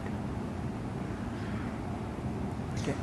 So this particular book, which I highly recommend, it's unfortunately not easily available in print, but you can get the Kindle edition quite easily. It's this book by Todd Skinner called Beyond the Summit. Okay, he talks about mountaineering. Todd Skinner is a free climber. Basically, they climb on rocks without equipment. They use equipment to ensure that they don't fall to the ground, but they don't use equipment to go up. Everything is bare hands. Okay? You go to Yosemite, you will see a lot of people on the Half Dome and El Capitan doing this kind of stuff. A lot of people do rock climbing in that model. So this guy decided we should go climb Trango Tower. Now you look up Trango Tower, it's a mountain peak in Karakoram range, probably POK, which has a flat face starting from 15,000 feet to 20,000 feet. And if you see that image, third one, you see really small dots. Those are those people. Just to give you a sense, they took 59 days to climb this Trango Tower. Okay? Now this guy Todd Skinner says, I want to go do this. Why should anybody go with him? Dimag kharab hai, right? So this book, and I don't have enough time to walk you through the book, but I highly recommend reading it, gives the story of how the team happened to go climb the Trango Tower. Alright? I have decided I want to climb the Trango Tower. But then, why should somebody else come with me? Are they coming with me or are they coming to climb the Trango Tower? So here's what I'm trying to say to you, is that when you create your visualization, you are creating your Trango Tower. And fact is, you trying to bring people to come to you is because you are trying to climb that Trango Tower. That is very exciting to people to come, meaning every one of us can find a job we want. But we are looking for a mission to go with my job. And if you can create that mission that we are going to conquer the world, we are going to do something exciting, this is where we are going, this is how we are going to go, this is the view of where we are going to be. I show you pictures of Trango Tower. There will be a set of people who will be intimidated, they will not come, which is fine, I don't want them. Okay, so this has a bunch of very interesting things in it, but I'm going to share a few slides and I'm going to go to one more concept that I want to relate to this. All team members wanted to climb the mountain badly, okay? There was a unified sense of mission, which was very important. Every person enhanced the success of the team. Everyone was important. And lastly, look for team members who are willing to begin without all the answers. I found that very intriguing, so I included that here. And then he has some very interesting things that I'm going to skip through. Well, okay, that's fine. Read the book. Let me come through this concept first and then we'll go through the next one. Okay, this is again very, very important concept that I would like you to think about. And I'm going to give you my story on this topic. So, and then I'll tell you this was one single factor that changed the life of Persistent. And it changed my life as well in many ways. But so when I started the business, I had as I said, I had a database PhD. I'm a computer science guy. And I liked coding and I was coding and we had, good business. I had 3 PhDs by the time in 97. We had like 30 people in the company, 40 people. We had very cool work. We had already Microsoft and IBM as our customers. So large companies, we were already working with them. And business was fine. There was nothing wrong with it. Okay? And then we had an offsite and we were discussing various things. And I realized that in every reason why we say, okay, we'll grow the business, I would say, oh, well, more work, not worth it, too much headache, will not find people, all the same kinds of things I did. But then one guy asked me, so, hey, this is all fine, but what is in it for me? The question that you got asked in a way, right? So you're saying, this is fine, we are doing well, all that stuff, but you're not talking about growth. If you don't grow, what is in it for me, right? You all show me growth too. So everyone in the team is looking for growth. So this made me think a lot and said, okay, is this my company or is it our company? It's a very, very fundamental question and it's a very personal question for each one of you to answer. Our meaning the entire company, not just me and my co-founder. Is it my company or is it our company? Very, very important question. It took me 2.5 years to make this call. Okay, it was not easy. Now once I decided this was our company, not my company, then I had to decide whether I want to be the CEO of the company that is our company or be one of the members of the thing. So I didn't know, I want to be CEO. Great. If I am the CEO, I have to do what is right for the company first, not necessarily what is right for me. Because if the company needs something to happen and you are the CEO of the company, it's your responsibility. Otherwise, don't be CEO, find somebody else to be CEO. So choice of what is right is company first and then the founder. Okay, and this is a very fundamental shift, and I'll tell you another slide here, give me 1 minute, and this is just some made up stuff, and I've done many of these workshops now, and I've done some very specific team building workshops. I get companies like this, 20 people, who say, okay, we are interested in helping us on team stuff. So this particular session that I have, which I'm compressing in 20 minutes, I would do 2-3 hours just on this particular topic, because it's very important. And typically what I do is, before I run this workshop, I'd ask people to say, hey, tell me what questions are bothering you. And they send me a list, right? So the most common question that I get is, how do I get my team members to align with my mission? It's an oxymoron, right? It's our mission, it's not my mission. It's our company, not my company. I don't need the team member to align to my mission. We have to agree to a mission that everyone is aligned on. Okay. So the team member is not aligned with your mission because it's not our mission, it's my mission. Very different things. So how do you think through this thing where you say that this is our company, I'm going to do what is right for the company, not necessarily what is right for me. Company has its own entity. If I'm the CEO of the company, I have to do what is right for the company. Otherwise, I don't need to be CEO. We can be the owner. So this is a typical architecture. You have people who work for you. So this is the attitude you see in companies. Oh, these are my employees. They work for me. This is my company. This is my mission, which is what it is, right? So you need to move to this architecture, where the company exists because there is a company. You own the company.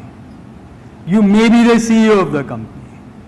Two different things, but could be, you could have a different CEO, but maybe you are the CEO of the company. You also own the company. People don't work for you, they work for the company. More importantly, they work for the mission of the company. Because there is a mission, that's why people have come to you. That's your Tango Tower. If I don't have a mission, I cannot visualize that mission, I cannot articulate that mission to you. I'm just one of many companies. Why should somebody come and join me? And I'm looking for people who work with me rather than for me. Very, very important differentiation. I need people who work with me. My colleagues, my partners, my sort of co-founders in a sense, or whatever else. And again, I have 11 minutes. But one of the biggest questions that I run into in these kinds of situations is, man, I've worked so hard to bring the company. For the last 15 years, I've worked on my own. I have taken the company to $10 million. I have seen the blood, sweat, toil. Now it's all just very easy. Now I bring this guy and he wants equity in the business. How can I share anything with him when I've worked all this? He was enjoying money and life and everything else. Now why should I give anything to him? Very legitimate question, okay? Very, very legitimate, very hard for founders to make this call. But the reality is, look at your own situation now. You can choose not to give anything, but even you will not get anybody. The question is, if I'm 10, I want to get to 100, I know I can't do it on my own. I need the other people to be in it. They should feel like they have skin in the game too. So I have to create some part of it, some structure where they can feel good about joining me. And then all kinds of interesting things happen. If I said, yeah, now why should I come here? Why should I join you? What do I get? How do I trust you? How will you not screw me? Both sides, right? I join, I give up my lucrative job, I show up, I'm in this small business helping you out, and we don't work out, I have to leave, what happens? I'm willing to take a pay cut, but then what happens to other things? So all kinds of complexities happen just in this transition from my company to our company. But I'll go out and say this for a fact. If you want to get to the second orbit and third beyond that, You cannot run your business as my company forever. It's not possible. So you have to make that choice. If you want it to be our company, then you have to do a set of things that will help people to be part of your company. Otherwise, it's not going to happen. Okay, I have 9 minutes, so I'm going to stop here. I think it would be unfair if I didn't give you a chance to think a little bit and ask questions and all that. I just want to, meaning this guy has been also asking me to do this, but I'll tell you what, if you go to, so Gokhale Institute is GIPE, Gokhale Institute of Politics and Economics, and there's a slide on this. Let me put that plug here for a minute, and then I'll leave you with how to ask questions, and we'll collect questions right now. There's a lot of slides, as you can see here, right? We have culture.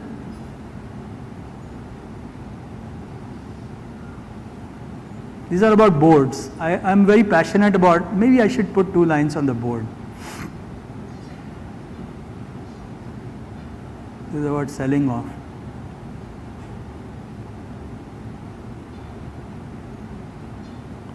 Okay, so this is the second orbit course that we have launched. I would love to get feedback on this.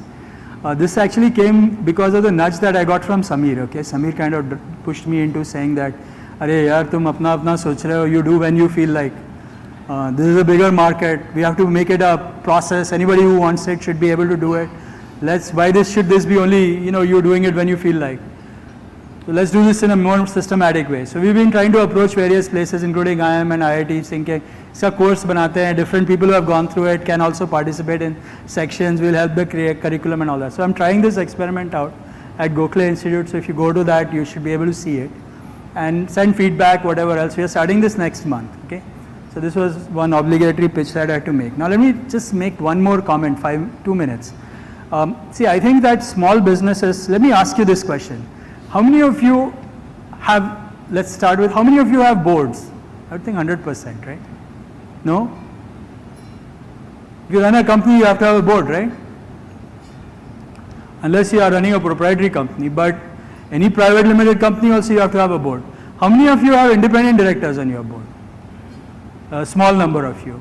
I think that's a great opportunity for everyone to think about, because I think creating a legitimate board, creating independent directors on your board can really give you that benefit kicker for a very low overhead in some sense. There are a lot of people who want to be on boards. It creates discipline, it creates opportunities for people to review. All kinds of good things happen by running boards very systematically and having independent board members. I'm going to stop here because I do feel we should take questions, and Samir has some as well, right? I'd rather let the others ask the questions because we have 6 minutes to go. Go ahead. Just use the mic, please. Raise your hands if there are any other questions. Thank you for those wonderful insights, sir. I have one question here on the visualization. So you mentioned about the visualization, like, if you want to make it 5x, 10x. Could you be louder?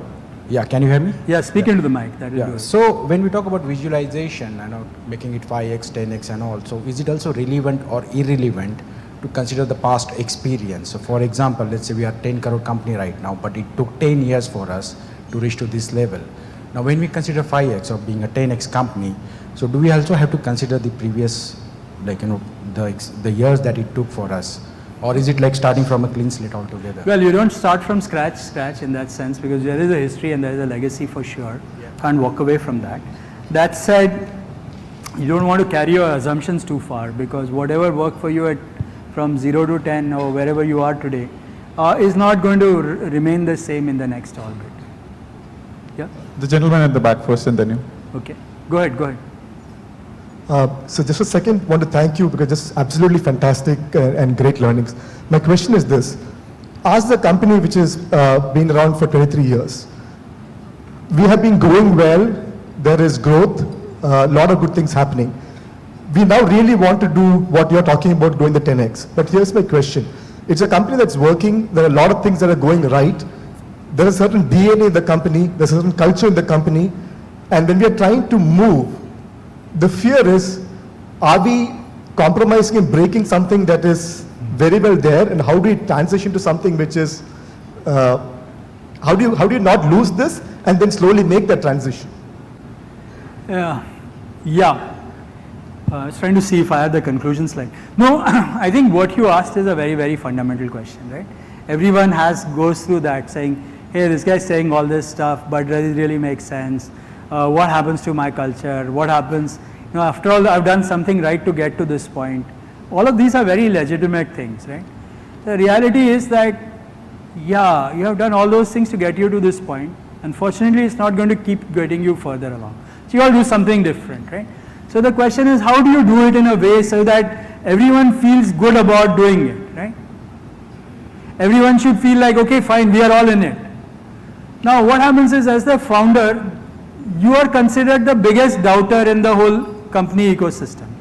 So people don't believe that you're really serious about it. So first you got to go say, hey, I'm interested in making this 10x happen.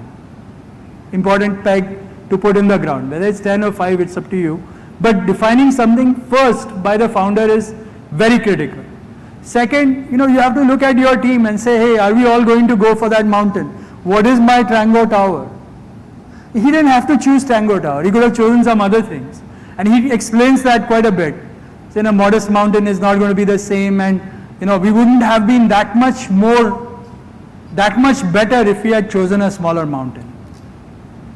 So the energy and excitement you get when you have a mountain that is tough is very exciting. So it creates a different culture to some extent. There'll be some people who don't make it, all that stuff will be happening, but if you want to grow, now this is a big if you don't want to grow, please, don't do anything, that's fine. Not every company needs to grow, everybody I meet doesn't have to grow. But if you choose to grow, you have not too many other options. You might as well do it deliberately, systematically, and it is possible to do it. And I can say this with some prior history and confidence, that just because you grow the business, it doesn't become bad in any way. It's equally exciting in different ways. It's different, yes. Same people who work well from 0 to 10 don't necessarily work well from 10 to 100. That's the way it is. Go ahead with your But the question. founder, see, this is one important thing that I'm trying to think about a little bit. See, the founders are usually the guys who have to build more muscle. So we will go to VCs and all that. VCs will come, they'll remove the founder and bring someone else, right? Because they think founder is holding it back. So we have to find a way as founders to help other founders build the muscle so that they feel good about growing and not being pressurized or forced or do it because they don't know how to do it. So what does it take for the founder to learn skills so that they can grow the business? That's what I'm up to, okay? But you don't have to do it. Yeah. Hi Anand. I'm here on behalf of K-Point Technologies. I love the point that you mentioned about a product being hard to sell or a company making a product that is hard to sell. As working for a small company, I aspire to be a big company, but at the same time, I don't want to make the mistakes of these big companies.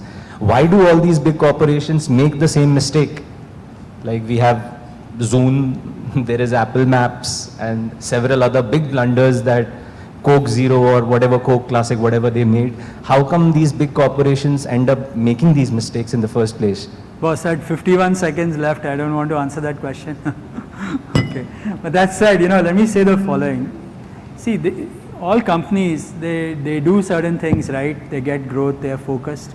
At a certain point, they feel the urge to say, oh, I need to do something different. They try certain things, some work, some don't. And that's the way it is, right? And every time you make this shift from one orbit to the other orbit, it's risky, it's tough, it could create problems, it could kill you, all of that stuff. So all this could happen. I mean, it's not like it's you choose to grow and it happens, right? It's not like that. You have to do many things. And it's tough. That said, it could still be fun, it works. There are many people who have done it. All big companies were small at one time. And they've all gone through this journey. Just two more questions, Arun, and then the gentleman this side. Let's take the questions and right not here necessarily first. answer. Arun, just ask your question. This is Arun from Apsys. I'm the founder of Apsys IT Private Limited. So fortunately for us, we have had a journey from entrepreneurship to a professionally managed company today, and Great. I'm very keen to be a part of your one-year masterclass, second. Yeah, just go online. There's somebody Yeah. else who's managing the things there. Okay, thank you. Thank you. Just the final question now. So, me? Okay. Go ahead, go ahead. So, I'm Arvind Mahapatra, representing Netwin and founder president of Nashik IT Association. So, assuming that somebody has 25% share selling rabbits in a particular geography, say in India. So, what would be good strategy for 10x? Selling to deers and elephants in the same geography, or selling to rabbits in other geographies, say out of India?